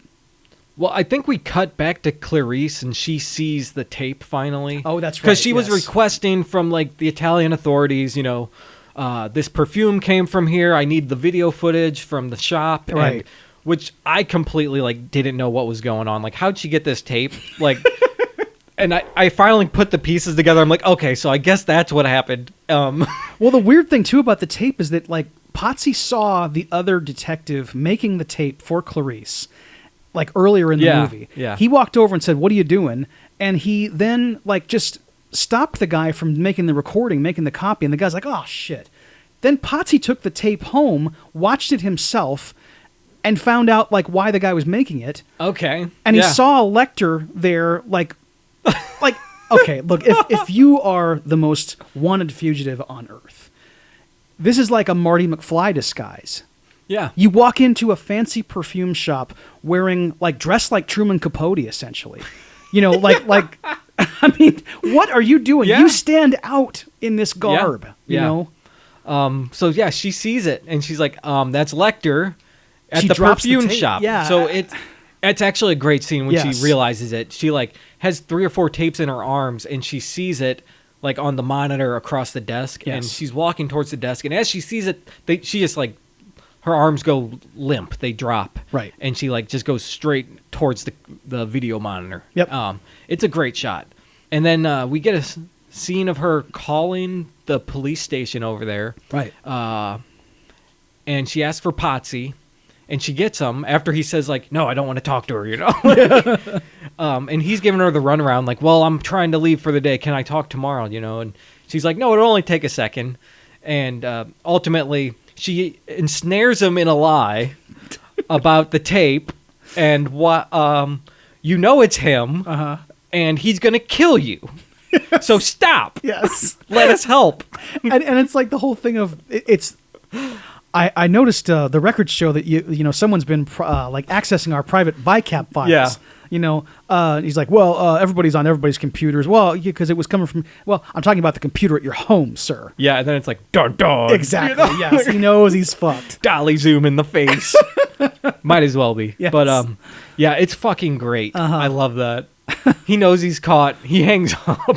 Yes. He's like, well, I better get going, and make this happen before the feds get here. I know. And the capture is set up now. He leaves his gun on the desk too. Who in their right mind accidentally leaves their gun on their desk? I guess if you're trying to pull a burn on the FBI and they're closing in, maybe you would. No, you don't. You're gonna go try You're gonna try to capture Hannibal Lecter. You're right. It's Maybe he's too rattled from That's the what I phone mean. call. That's it's what gotta I mean. be. It's he's all frazzled, I'll give him a 1%. 1%. I'll buy it. Okay. Right. But yeah, he leaves it on the desk. He goes and he finds Hannibal lecturing, at the library or wherever, and this is where they're gonna capture him. Yeah. Verger's men are there to go into the building once everyone clears out and get them.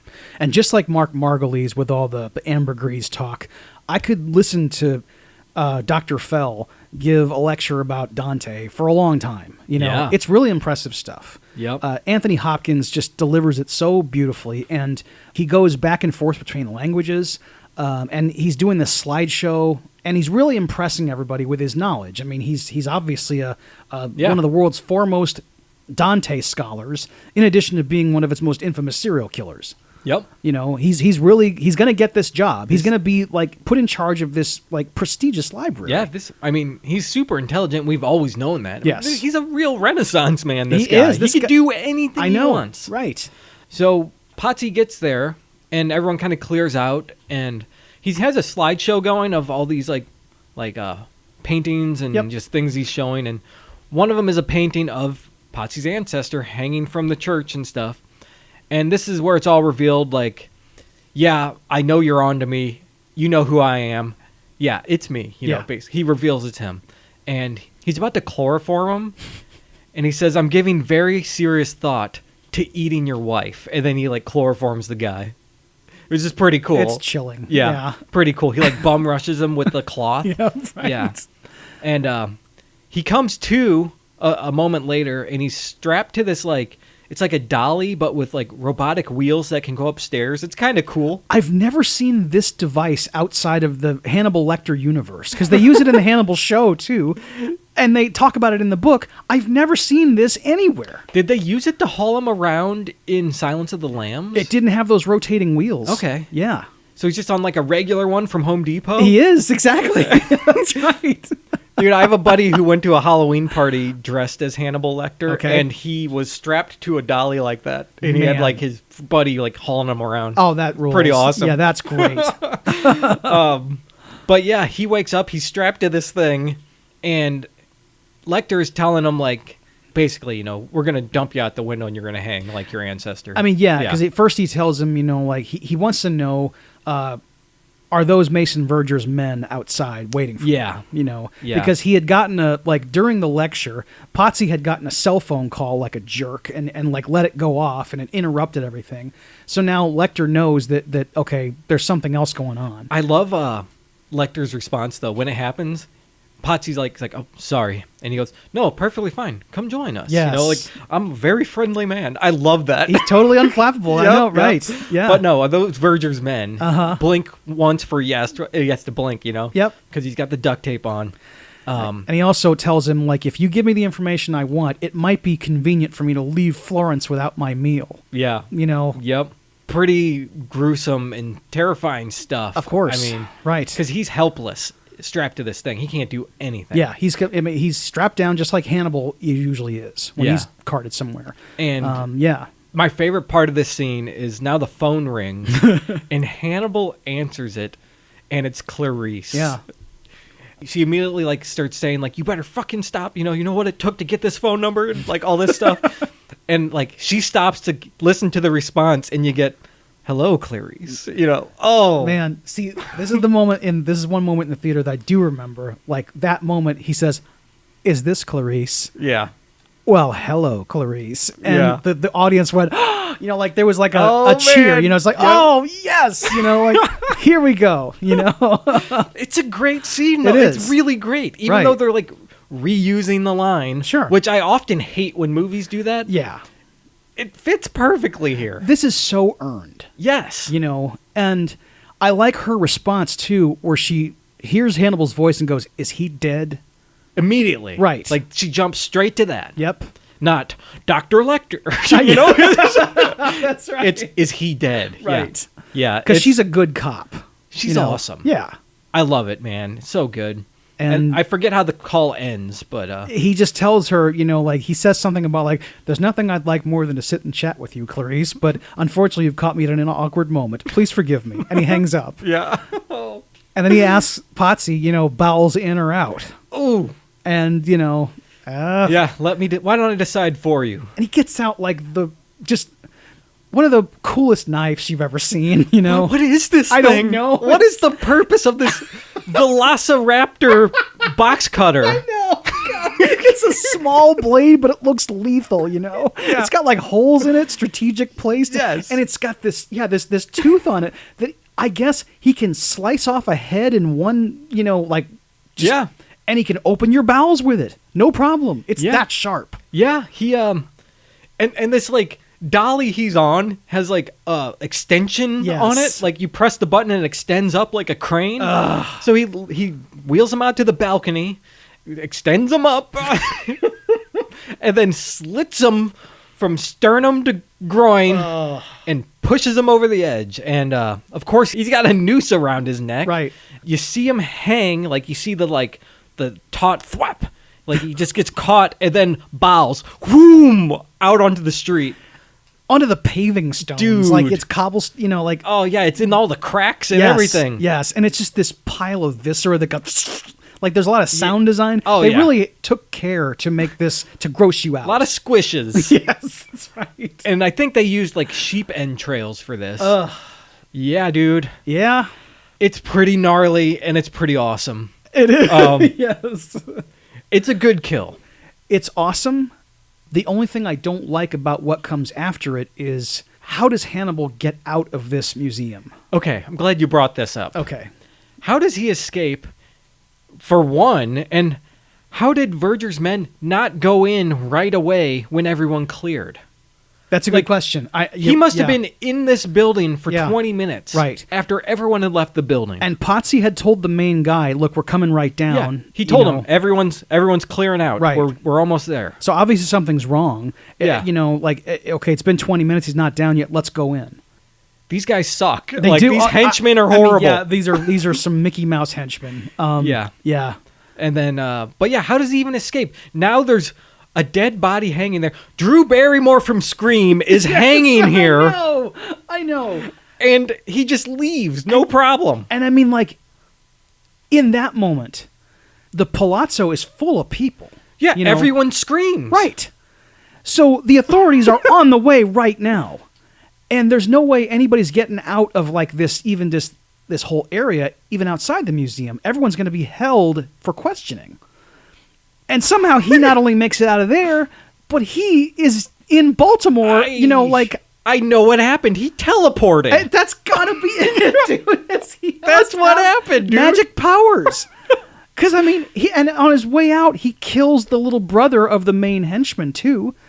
Oh, that's right. He slits his throat with the Velociraptor razor blade. And it sends the guy flying across the room. Right, yeah. It's like he got punched by Wolverine. I know. It's yes, that's right. like insane. Yes. It's like the wire work in Django Unchained when someone gets pulled away. Yes. I mean, and the next thing we know, he is stateside. Yeah. I mean, he just out of nowhere. Right. And that's one thing that bothers me, too. I wanted to find out what happened to Allegra.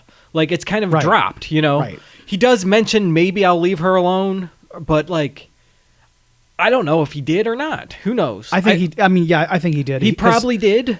He's got too much heat on him right now. I wish we would have can't, seen, like, at least something with her, like, finding out or something else. Like, maybe Hannibal left her a letter or something about, you know, how he had to leave town or something. And, like, here's another Dante trinket or something. Like, I don't know. Something to show that she was still alive or dead. I don't care. Right. I just felt like it was kind of a dropped thread. It would have been better just to have a little closure on that, I think. Well, for me, there's never been any confusion about whether she's alive. Okay. I guess I kind of understand why they would have dropped her part of the story, just because, like... It's not a big thing. It's not, yeah. But it felt like it was going to be something. I know, right. They built it up to where I felt like it needed a little more resolution. I see. Okay. But yeah, I can lean towards she's okay. Yes. And when we next see Hannibal, he is in the greater Washington area, and he's driving a really awesome truck. It's like an 85 Silverado with a camper shell on it. Okay, I was like, I can't remember it. Oh, okay. I thought he was driving like... It was awesome to me. Well, I just don't remember what it was. Oh, okay, yeah. Because I had an 85 Toyota with a camper shell Oh, on it. nice, dude. It was like that, like, that yellow-white color. That was a great color. Yeah. They don't use that anymore. Yeah, I had carpet in the back. Man. I don't know who was using that in 1985, but well, some very sorry people. They probably knew Cheech and Chong pretty well, I'm guessing. That's right. Because there were compartments and stuff Of like course. over the wheel wells. Yes. Yeah, it's pretty yes. good. But yeah, I thought he was just in like I don't know, like a Terminex van or something. You know, No, it was an actual pickup. Okay. And he's got all these supplies in it. Mm-hmm. And he's at Paul Krendler's lake house. Yeah, I didn't know it was his lake house, right? Like at this point, do we know it's? We don't. Krendler's? That's the thing. Okay. Is that and that's the confusing part of it. Is that like only reason I know it is because I've seen the movie a million times. But he Yeah. is there and he's setting up something. We just see him going to this property and we don't know why. Yeah. And when he walks in, he just does a bunch of stuff, and then we cut to Clarice has been booted off the case by the FBI. Yeah. Because Verger has a new plan. He wants to get Hannibal out in the open. Yeah. And he thinks the only way to do that is to make it so that Clarice is in danger or that she's been disgraced somehow. Right, yeah. I love it, too, because we cut to him. He's wearing that mask, Hannibal's Yes, mask on his face. right. And it's a tight close-up. And it like just kind of like the camera just pulls out as the scene goes on. And Gary Oldman's just sitting there with this mask. And he's like, so what do you think?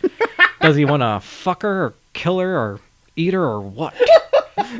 And it's so funny, man. Like, I just love it. He's so obsessed with this guy.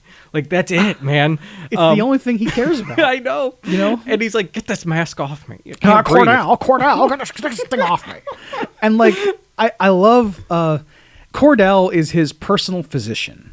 Cordell's great, Yes. dude. Zelko Ivanek, it plays this character. Yeah. And the guy, okay, this is the second time we've had the Biltmore estate on the show. Because, I mean, it was in Being there. Melvin Douglas lived in Oh, this is the same building? This is the same place. Okay, yeah. So this is the same place.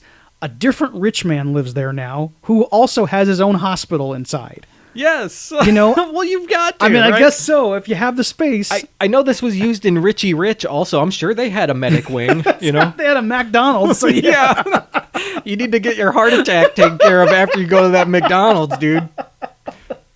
No, Cordell's great, though, because Yeah. he just does his bidding all the time. I know, He right. takes that mask off. Yeah.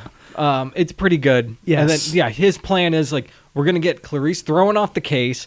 We're going to get Ray Liotta, on our payroll. Uh-huh. Because, that's easy. And we're going to draw Lecter out. And like Ray Liotta makes the deal because Verger is going to fund his congressional run. Is that what it is? Yes. I know he's going to give him $500,000. Yes. And it's great watching like Mason Verger try to explain the plan to Paul Krendler, who's not getting it. Like Cordell is sitting in the lobby like impatiently watching like Paul try to put everything together. Yeah. And he's bouncing a tennis ball on a racket and eventually he goes, "Oh, right." Yeah. And this guy sucks. On top of being a lech, he's also really dumb. Yeah, and he's extremely powerful. This That- guy has all the ingredients of someone you hate.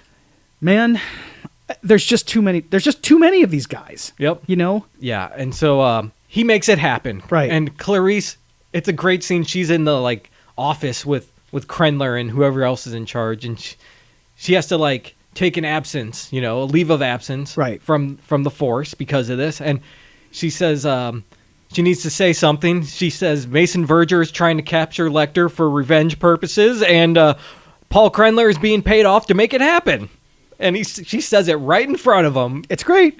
And he's just like, oh, yeah, oh, nuh-uh. He's just like, it's pretty great. And the agent in charge hears her say this and doesn't. I mean, look, that would be a huge accusation to make if she had nothing behind it. Right. So in that moment, you got to go, okay, let's figure out what she means by this. Yeah. What is she talking about, Paul? This is the same guy that can't take 400 witnesses' statements to back her up. Maybe the worst cop who has ever lived. He's just as bad as Krendler, maybe even worse. I hate it. The part of the storytelling that I don't like about this, both in the book and the movie, is that Jack Crawford is ailing and he eventually dies during the events of Hannibal. Okay. if he was here right now, he'd be stepping in. Yep. He wouldn't be taking any of this shit. Yep. Roger Corman was the director of the Bureau in Silence of the Lambs. He should be here too. You know, This movie could use a little Corman. of course you it know? could. Yes. God damn it! Like the only capable police. Yeah. Yep. So that happened, and she's got no help again. Right. Everything's up against her, and she's got to take matters in her own hand, I guess. Right. Yeah. So what happens here? She's at home now, Yes. having a whiskey and like looking over those files Jeff gave her, and like this is where like Lecter like snuck into that lake house, and like you get scenes of him. He like sneaks into Krendler's house and then into like Clarice's house. Yes, and this is where he gets in because she falls asleep while she's cleaning something, and he walks into her house, and he's just milling around, moving freely through right in front of her. Yeah. At one point, he like pushes the hair out of her face Yeah. and is undetected, and then he calls her the next day from some kind of secure line that he's established. Yeah. And like he has her change the cell phone battery or whatever so that like it's only the two of them communicating and it can't be traced or whatever. Pretty cool. It's pretty good. It happens real quick. Yes. Yeah, exactly. 3 Like, seconds. 3 seconds, you know, and then I'm going to call you back. She you like know? unloads the battery and Yep. like reloads it like it's a clip. Yes, You know? yes. It's pretty awesome. Yep. And they go on this like they're in this marketplace like at Union Station in DC. Yeah. And they're going back and forth, like just having a conversation about like whether or not she needs to be in the FBI. And, you know, it's the philosophical part of her being employed by the FBI is that like she loves the job, but the job doesn't love her back, you know? Right. Yeah. And, you know, even if you do capture me and bring me in, do you think they're going to actually give you any kind of commendation? Will they honor you? Will they promote you? Right. You know, they're Yeah. not going to do that. And he's probably correct. Yes, I would say so. Yes. But he's being insulting and rude about it like he normally is. Yeah, he always is, and it's kind of like a cat and mouse type thing. There's that in too, this, right. I guess it's the train station. Yes. And he was in a van outside. Yeah. And saw her pull up, and she was being followed by Verger's men in another van. Right.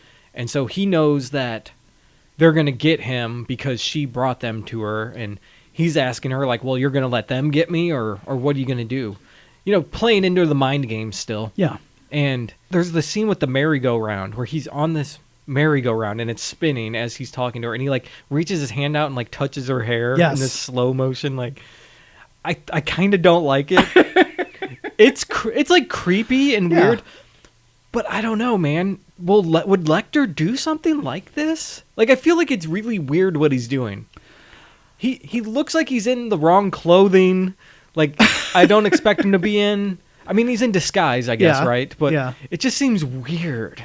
To see him in a baseball cap and like a Aviators and yes, stuff. and he's yeah. got like a short sleeve button down with it's open and like there's a t-shirt underneath. Yeah. It doesn't look like something Hannibal Lecter would wear, but yeah, he's in disguise. Yeah. And he's also like just coming off of doing the setup of like, you know, the Paul Krendler stuff. Right. So he needed to be, I guess, limber enough to, you know, do Yeah. all the plans. And this is all after he like snuck into that hospital and stole the equipment. I mean, and he geez. like went shopping for fine silverware and everything. Like, And he did all of this after having somehow gotten across the Atlantic. How did he get on the is plane? this like the next day? Like, I mean, what is this? The movie tells us that yeah, because it's like it cuts from there to there. He's now in the United States, Yep. moving freely. He's a ghost, I mean, man. yes. This guy is a ghost. He is essentially just like he can turn into a green mist, like in Bram Stoker's Dracula. Yeah, right? You know? Yeah. So, Yeah. he like leads her to a phone booth ultimately, and there's a pair of Gucci shoes there. So now she doesn't have cheap shoes anymore. Right. Right. Right. Which is the thing. And then I don't know what happens, like how they find him, but like something happens. He goes out very recklessly outside of the train station, just starts walking across the parking lot, like disregarding that the goons are after him. And then he gets tased Yes. by the goons. Right. I don't know why. I have no This idea why he happened. does that either. I've seen the movie a million times, and I can't tell you exactly why. Was she onto him and like chasing him out of the building? Because she is kind of following him once they're outside, I know. Yeah, while they're having the conversation over the phone, she is physically pursuing him, trying to find him. And he knows where he knows where she is, so he's able to like kind of, move around and hide from her. Yeah. But yeah, she never does like track him down until he's captured, because she hears the commotion outside. She comes out and sees, the big, Chester van outside that they're like putting him into, and they're doing all this in broad daylight too. Right. With tons of onlookers, kidnapping a guy after having tased him in the parking lot. I know. I don't know about you. I thought it was hilarious when he got tased, because he's like trying to get into his truck, and then like just Anthony Hopkins gets zapped by this like big bozo, and it's just like falls on the ground. Yeah. I don't know. It looked really funny to me, and the outfit doesn't help, man. If he was wearing a nice suit or something, I'd be like, oh man, that sucks. But, I know. Yeah, wearing that baseball cap doesn't help him. Right. Yeah, so he gets taken away. Clarice has to report what happened, and of course, no one believes her, and she's all on her own again. And they're like, okay, well, maybe we'll report a kidnapping, We're not going to put every single person here on the case to find Hannibal Lecter. Did you hear what I said? Hannibal Lecter was just kidnapped in this parking lot. And we know where he's being taken to. You put me on this case. Fucking A. Why aren't you listening to what I'm saying? I'm so outraged by these guys and their bullshit, And then when you see, like, okay, they do send, like, the local police over to the Verger estate. And these guys do a cursory look around.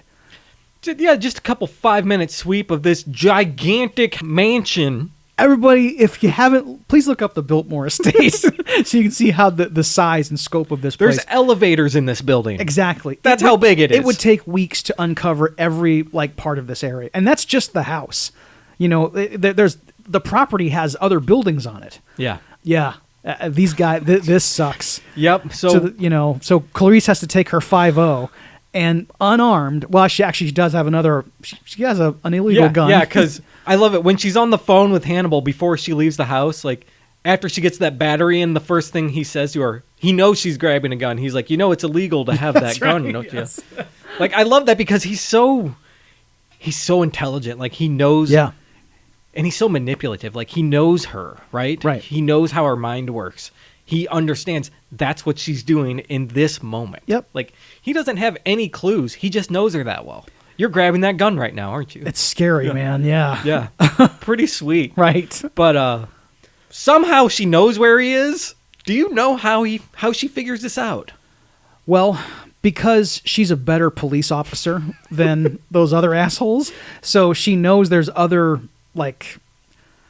okay, well, he wasn't in the house that they barely searched, and that's not really Mason Verger's style.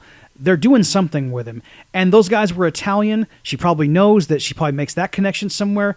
Maybe she even knew, because Mason Verger's business, his family business was sausage. Okay. Like meat packing. So gotcha. She knows that. He's like the Abe Frobman of he is, DC. Pretty much. Okay. Exactly. So I don't buy it, Dave. She just shows up at this barn. Well, she may have followed the van. No, it was long gone, man. The FBI could have tailed it. The van was gone. I guess, okay. What happened to her? Wait, did she get knocked out too or something? Why didn't she get in the car and follow them? Well, because she was coming out of the Union Station. Yeah. When they got Hannibal, and they were loading Hannibal into the van, and then she started shooting at them. She didn't fire. No, I'm sorry. Yeah, she didn't fire. But she just pulled her gun, and she told them to freeze, and they didn't. So why didn't she pursue them?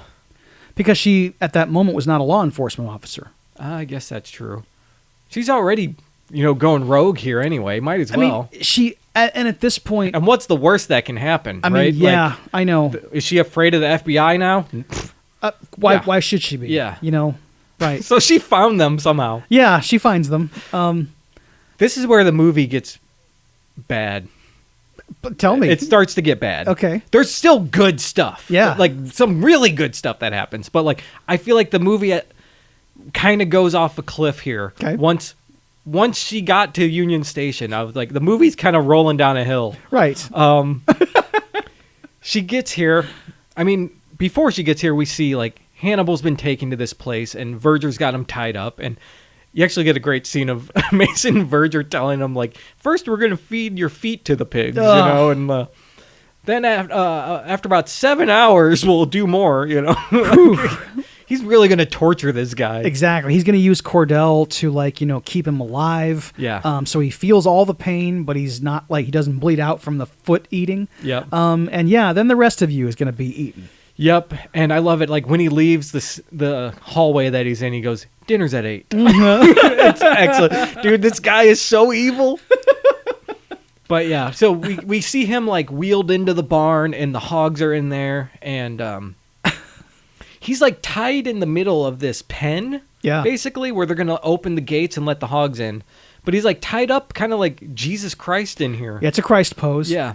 And there's a couple other henchmen in there standing around, and Clarice sneaks into the barn at this time and sees them there, and she tells them to freeze, and they pull the guns, and she ends up killing the guys. But she doesn't get shot here, right? She gets shot by another guy. Right. Her being a shot comes later because first she has to untie Hannibal. So she gets one arm untied, and then she tells him, he tells her, she's having some trouble with his right arm. He goes, like, give me the knife, and I'll get this done a lot quicker. She agrees to do it. She goes, okay, don't touch me, or I'll kill you. He's like, okay. Yeah. Then that's when he tells her, look, Clarice, there's someone else behind me. There's another guy. Yep. And he's like up there on the walkway. Yeah. Yes.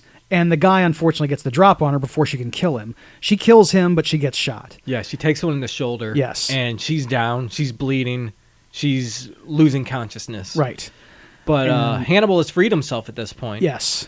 And the hogs are coming, right? Right, the hogs are now out. Right, like they pressed the screaming tape yes, before right. everyone died. So they're running towards this pen, and Hannibal picks up Clarice, and he's holding her in his arms.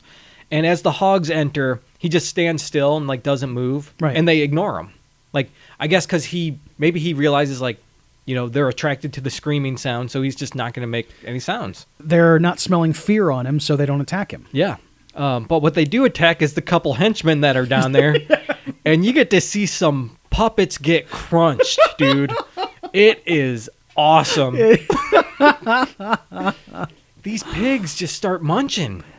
And the thing is, I didn't just realize it, but I thought of it just now, is that, like, this is animal cruelty in that, like, training animals to want human flesh. Yeah. That is, like, inhumane. And these animals really can't be brought back from it, like, and now they're going to just full on maul two men on the ground. And I mean, it's out of control. Yeah. You're just speaking about, like, in the film, right? Yes, like, not like the actual pigs were trained to do this. I'm not accusing the De Laurentiis company of I didn't think so. Yes. But so at this point, Cordell has wheeled Verger in, like, up on the balcony to, like, oversee it, and he's all like, "No, what's happening?" And because his plan has been thwarted. I'm really digging your Mason Verger. I didn't really practice it. I'm glad it's working out. Yes. So Hannibal is leaving. He's, like, walking down the hallway, like it's the end of a Rocky movie, kind of. And, like, he turns around and sees Verger there, and he's like, "Hey, Cordell, you could just push him in, And he knows Cordell has had it up to here with this guy, right? And how easily this guy can manipulate him to do his bidding, and he just, like, convinces him with one sentence. Yeah. Push this asshole in. You can always say it was me. Yeah. Oh, that's good. Yep. So Verger's like, "No, don't do it," and he's helpless. He puts this wheelchair on autopilot and it just goes crashing into this pen. It's okay. I don't ever feel sorry for Mason Verger ever in my life, but watching Gary Oldman's body get dumped over the side and just, like, plummet like this into that pen, and then the pigs come over. He lands face first into this slop, and then so good. And the camera is right up there close, and these pigs are just, like, in the background, like right around him, and then you see one come right into the cam. Oh, and you get the teeth are huge. These tusks. Oh, and it chomps down right on full face, like the face disappears into this pig's mouth. Yeah, dude. Like that milky eyeball and everything just goes like, oh, it. Yeah, it's good. That's what I said. Like, there's good stuff. Yeah, like it's really kind of stupid how it plays out, but I loved it. I love his demise. Of course. I love it. There are few things stupider than what happens in this movie. Yeah, agreed, dude. Hey, but you don't need things to be smart to be awesome. Right, it's still entertaining. Yeah. Exactly. Like, I will tell you, like, I think it's kind of badly written here for sure, and things move in weird paces and just happen, and sometimes it's paid off with something cool, and sometimes it's like, that was really dumb. This is one of the cool things. And so now Clarice is blacked out, and so has the audience, I guess. We wake up at in a bed somewhere. Right. Clarice comes to, and she is just out of it. She wakes up in a bed, and we get like POV shots, and like it's, you know, she can barely see anything. Everything's blurry and like wavy and stuff. Right. She's unstable on her feet. She wakes up, and her wound has been tended to. Of course, Lecter has taken the bullet out and sutured her. And she wakes up in this black dress. And Dave, this black dress, let me tell you, when I was 16,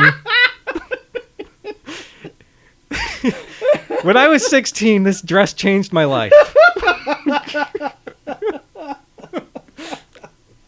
Man, yeah, I just, wow, I know. She's a vision in like this dress. I mean, obviously she looks great. She does, yes. Yeah. But she wakes up and stumbles around, like doesn't know where she is. She gets in the hallway. The phone has been torn out of the wall, so she can't call anyone. But I guess she rigs it. That's one other thing I can't understand. We don't actually does she hotwire the phone? It looks like it is. Yeah. Because we like cut to downstairs and we see Lecter like cooking with Krendler. He's like at the table and he's like cooking. He's like flambeing something there. But then we cut back up to Clarice and she's now on the phone.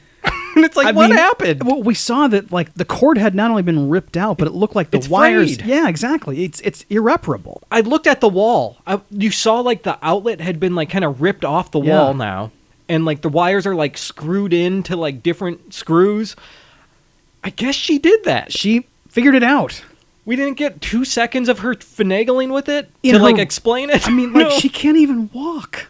I know. And she was able to like, do this with the phone. I know. She's like a telecom operator, dude. Yes, but I mean, she calls the feds, I guess. Yeah, she calls some authorities, and gets them to come out. Does she even say anything? I don't know. It sounds like she doesn't say anything because the operator's like, hello? It must have been, she must have said something because they send like, I don't know, 20 cop cars and choppers. She must be like, Hannibal Lecter is at 123 Fake Street, Kind of sucks, but yeah. Then she goes downstairs, right? She doesn't hide out. She goes downstairs to confront him, which, good. I want to see this. Yes. She gets down there. She like stumbles into the dining room. And she's holding a snow globe. Yeah, she brought a snow globe down because she's going to bash him on the head. Right. And it's great because Lecter's like, you have something in your hand. You're going to bludgeon me with it? Right. Something along those lines. And she just like puts it on the table. And Krendler goes, hey, that's mine. I love it, dude. I fucking love that. Fucking great. Hey, that's mine. Krendler's acting very weird. Something's off. Something's off. He's almost acting like a child. Yeah. But he's not really moving. His head like moves a little bit in his eyes. Right. His body stays still, and he's wearing that baseball cap again, but this time it's backwards. Yep. And it's like, why is he wearing it backwards now? What's going on? He looks very pale. Yeah. Yeah, and he's saying Paul Krendler things, but he's talking very slowly and he's slurring his words a little bit. Yeah. And he's also giggling a lot, and he seems like a little out of it. Oh yeah, he's giving that Ray Liotta giggle, that like right. I'm high on cocaine giggle. Oh yeah, exactly. Yeah. Yes. Yeah, that's what he's doing here. Like he just won a hand of poker. Yeah, dude. But she grabs a butter knife and tries to stab him at one point too. and he doesn't like it, Right. doesn't appreciate it. Right. He very easily disarms her because she's still goofy from the gas that he gave her. She keeps asking for wine, too. Right. I think that's to get him to come over so she can stab him, maybe. Yes. I don't know. And Krendler makes the corn pone country pussy line again. Yeah. And he's just, at one point, Hannibal says to him, "Oh, yeah, Paul, you're just, you're like the Apostle Paul. He hated women, too." Yeah. Great line. God, Krendler sucks real bad. He does. He also makes tons of homophobic remarks in the film. Yes. About Lecter. Yep. And man, I'm glad this is what's happening to him right now. Right. Because now we see Lecter pulls his baseball cap off, and there's a huge incision all the way around his dome. And he just pulls the top of his head off, and his brain is exposed. This is some messed up stuff, everybody. I like it. It's ridiculous, but I like it. Well, this was another instance of me remembering the audience's reaction, which was, it was a raucous crowd in this moment. Like, people were laughing, but not like something about merry laughter, Was it uncomfortable laughter? It was uncomfortable or laughter. Wow, is this really happening? This is bad. Those kinda things, laughing? those things just kind of and they were reacting to it in a positive way because they thought it was cool, but they were just kind of like, "Oh Jesus, I can't believe my this God, movie's holy going this shit." direction. Yeah, exactly. Yeah. Yes, and I was doing the same thing. I was by myself, but I was kind of looking around at my fellow moviegoers, going, "Oh, are you seeing this?" Yeah. Wow, this guy's brain is out, and then Hannibal gets a skewer and scoops some of it out, puts it on the tableside stove that he's got, and feeds it to Ray Liotta. Yep. Ooh, eats his own brain. He eats his own brains. Yes. Pretty awesome. It is. It's awesome. It's an awesome idea, but it is insane. Because what you can do as the viewer, is imagine every asshole suffering this fate. Yeah, and this is, like you said, the villains they set up in these stories, right? They get what they deserve, and they really get it. Yes, exactly. That's what's happening. That's a hallmark of Thomas Harris. I will always, admire him for that. He sets it up for these people to really be taken down. Yep. And I think Julianne Moore is really good in this scene, actually. Her acting's great, because she's got to act woozy and stuff, too, and then react to this, but also still be in character and act as Clarice would. Yes. So it's pretty good acting from her. Of course it is, right? Of course, it's Julianne Moore. Yeah. And she's horrified by what she's seeing, and she doesn't find it humorous, like she's I guess Lecter thinks it's amazing. But yeah, she's almost retching a little bit, and she even apologizes. She goes, "I'm so sorry, Paul. Paul, Yeah. Like she actually feels bad for this guy. Yeah. Because really, does anyone deserve this? Probably not. Even Paul. Maybe not. I mean, but I know we're praising it, of course, but it's a movie, and I've talked a lot of shit on this episode, like I always do. Yeah. But yeah, obviously, I don't want to see my enemies eating their own brains. That would be, horrible. That would be tragic. Right? Yeah. I want them to stop what they're doing, and I want them to, be I want brought them up to on stop charges and reevaluate. Exactly. And then, Yes. That's what we want to happen. But yeah, you're right. No one deserves this fate. So at this point, they end up in the kitchen. Do you remember how did they get in the kitchen? Because Krendler is just wheeled in there because Hannibal had put him in the wheelchair. Oh, because he's behaving poorly. He has to sit at the kiddie table now. Yes, exactly. Yeah. Because even after the brain eating, he's still talking shit, and that's when there's something else happens where because Hannibal had put something in his soup, some kind of drug, and that made him he starts to really fritz out a little bit, and now he's pretty much he's about to die. Yeah. So now he's wheeled in the kitchen. They go in there, Clarice follows him in. And Hannibal's kind of cleaning things up, and that's when she attacks him, and she's still not really fully capable yet because she's still coming off the drugs, and he traps her in the refrigerator door by putting her ponytail in there and then breaking off the It was an handle. Interesting move, really. Kind of smart, but I'm thinking, could she still tug that out if she wanted to? I don't know, because that's one of those old nuke fridges, It is, yeah. You can't destroy these things. Yeah, and I guess that's my only quibble about it too. Is in that moment is that if it is an old fridge, like a vintage fridge, and it's got that locking mechanism on it, he Yeah. breaks it off way too easily. Yeah, right? You Like, know? that thing's built like a truck. Yes. Like, you can't do that. Right. Well, I guess he has super strength, you know? We've already established that Hannibal Lecter does have like otherworldly abilities. Yes. Yes. So she's trapped here, and he's got her against the fridge. And I think, like, I feel like she could have bested him in Yeah. strength, you know, Right. and ability if she wasn't on the drugs. Yeah. So he even struggles, like, for a moment. Like, she, like, kind of pushes back on him at one point before she's stuck in the fridge. Right. She's been through Quantico. She knows all. I mean, she's like a Krav Maga expert probably. So yeah. Yeah. So he's stuck there, and I forget what he says to her, but ultimately he ends up kissing her on the lips. Yes, he asks her full on, you know, like, but actually before this, something about like, you know, you would see me killed, wouldn't you? You would see me dead. She goes, not dead. She goes, but my freedom, you would deny me that, wouldn't you? And she says, yes. And he says something to her while she's trapped in the fridge thing about like, you know, he's complimentary to her. Yeah. He says something about like, you know, if you want all this respect and admiration, all you have to do is look in the mirror. Yeah. It's a very sweet. It's the only Yeah. time he's like been this nice to her. And I think we have a sense for his admiration of her. Like, Even before this, yeah. like even in the first movie, Yeah. he had some.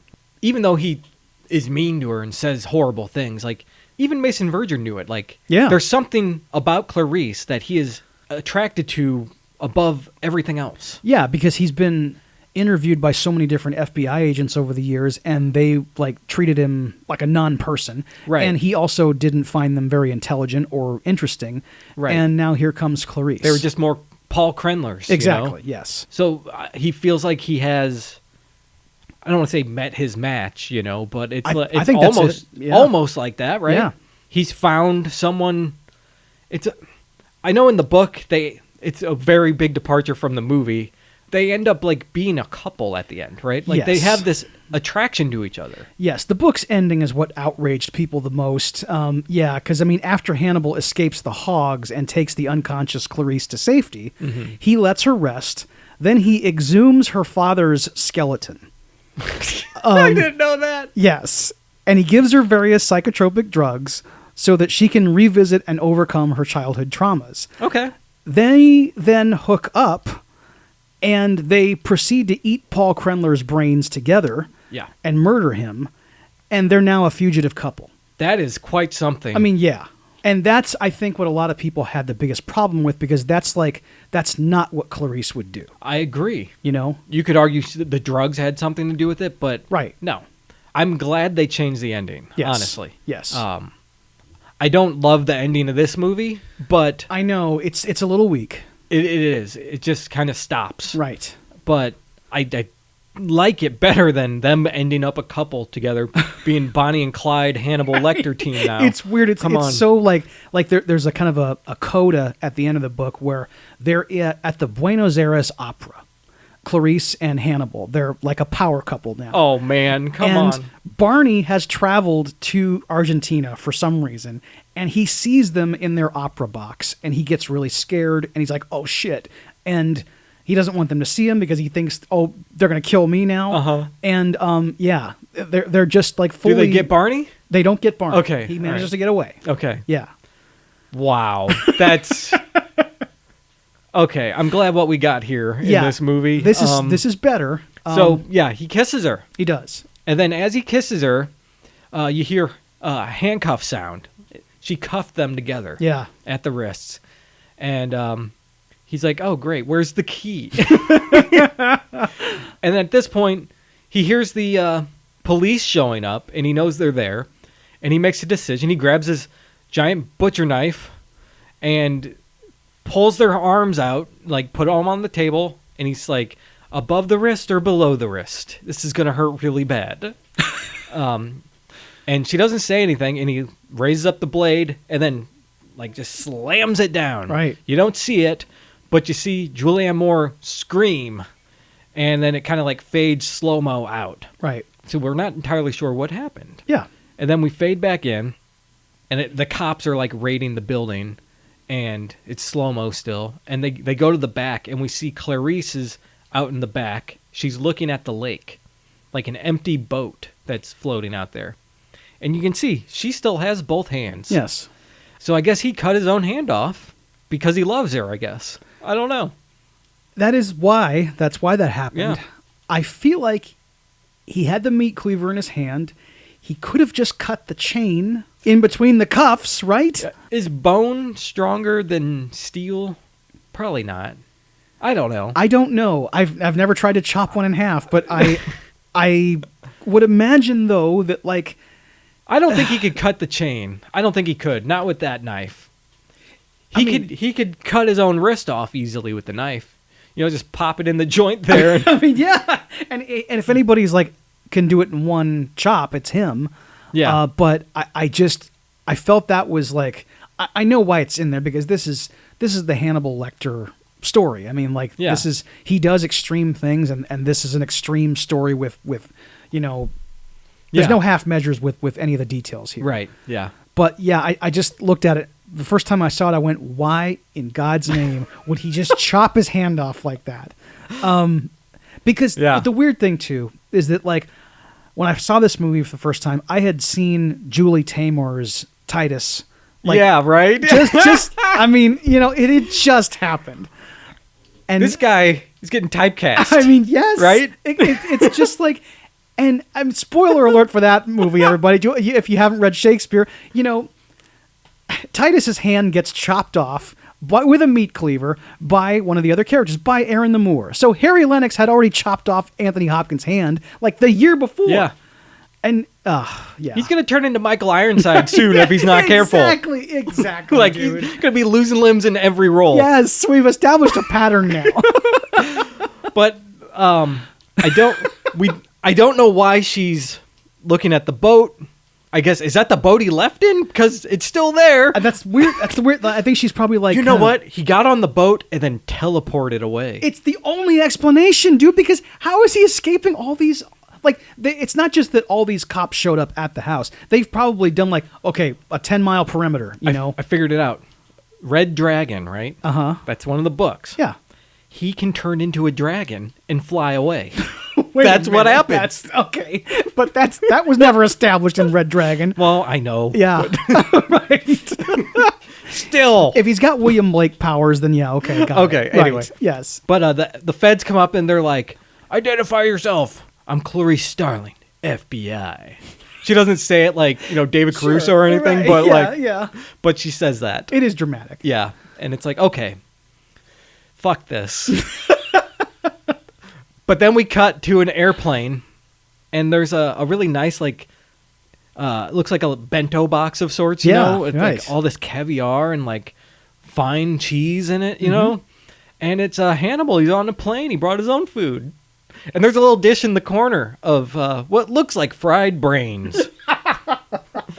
I'm sure it's not fried. I'm sure it's sautéed in the most lovely garlic butter sauce. It is. Yeah. We saw him do it. Yeah. He did, like, he cooked it with some shallots. He took the doggy bag with him when he left? Yeah. So he cut his arm off, then packed leftovers, then teleported.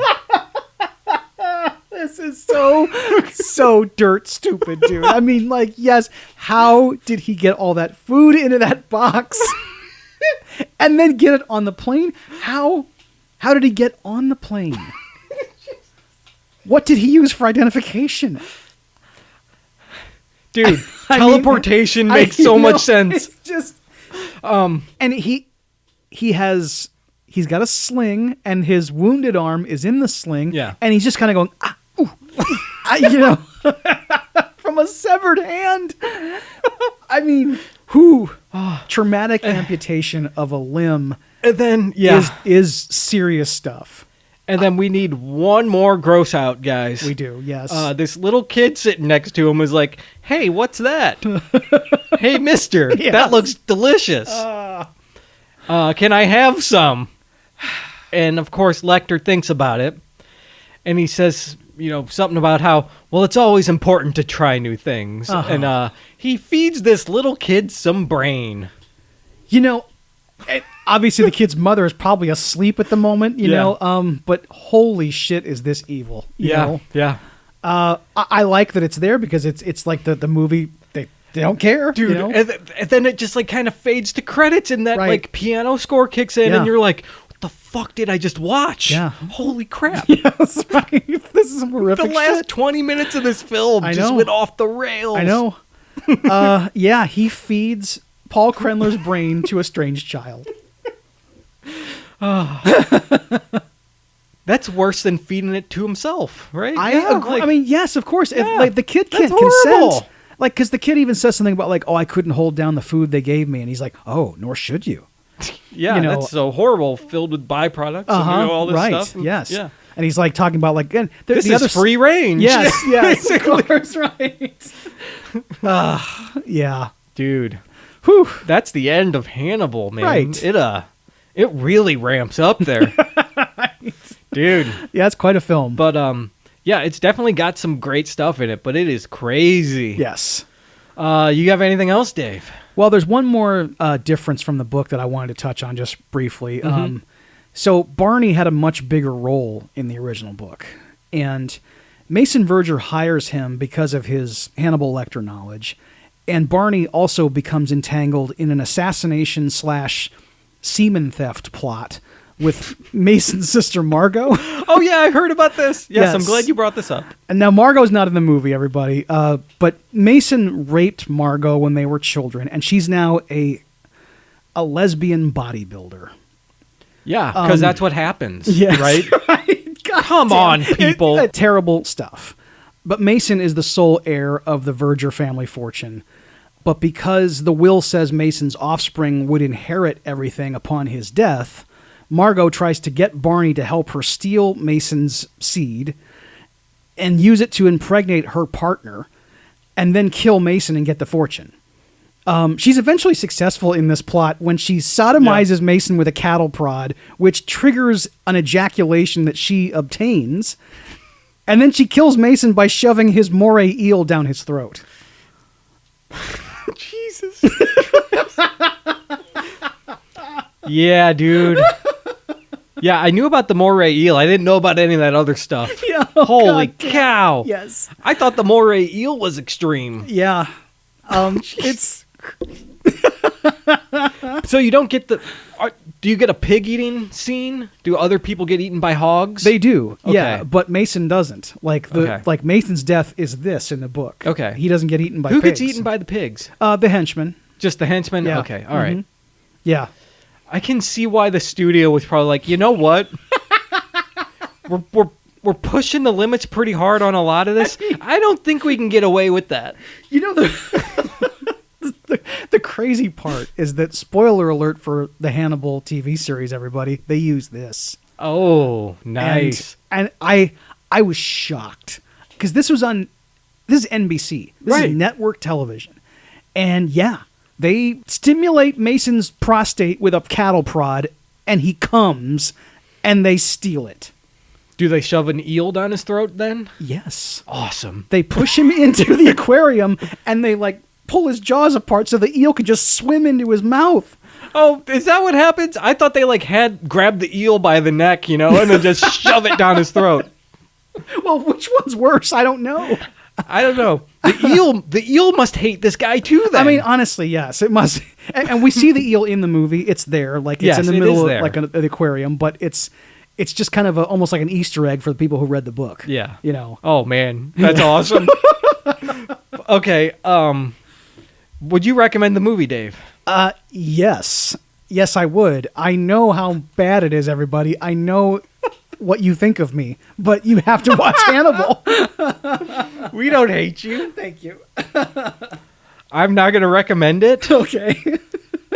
but I'm not going to say it's horribly. I'm not going to say it's as bad as everyone makes it out to be. Right. It definitely has its merits. Okay. But you can miss the movie. Okay. It's possible. Yes. But if all this crazy shit sounds cool to you, watch it. Right. All right, so that wraps things up. If you like what you heard, please subscribe to the show anywhere you get the podcast. Rate it, review it, and most of all, share it. It gets more dudes listening to the dudes. You can also go to dudesonmovies.com and find anything you need right there. Yep, and we're on Facebook, Blue Sky, Instagram, and TikTok. Look for Dudes on Movies. And our email address is dudesonmovies@gmail.com. That's right. And Dave, we have a question of the week. What is the question of the week? The question of the week, what are your favorite examples of a well-known character played by a different actor in a sequel? That's an awesome question. All right, everybody, hit us up and let us know. And stay tuned next week when we discuss 1994's Ed Wood, directed by Tim Burton and starring Johnny Depp and Martin Landau. So until next week, I'm your dude, Scott. I'm your dude, Dave. And we'll see you next time.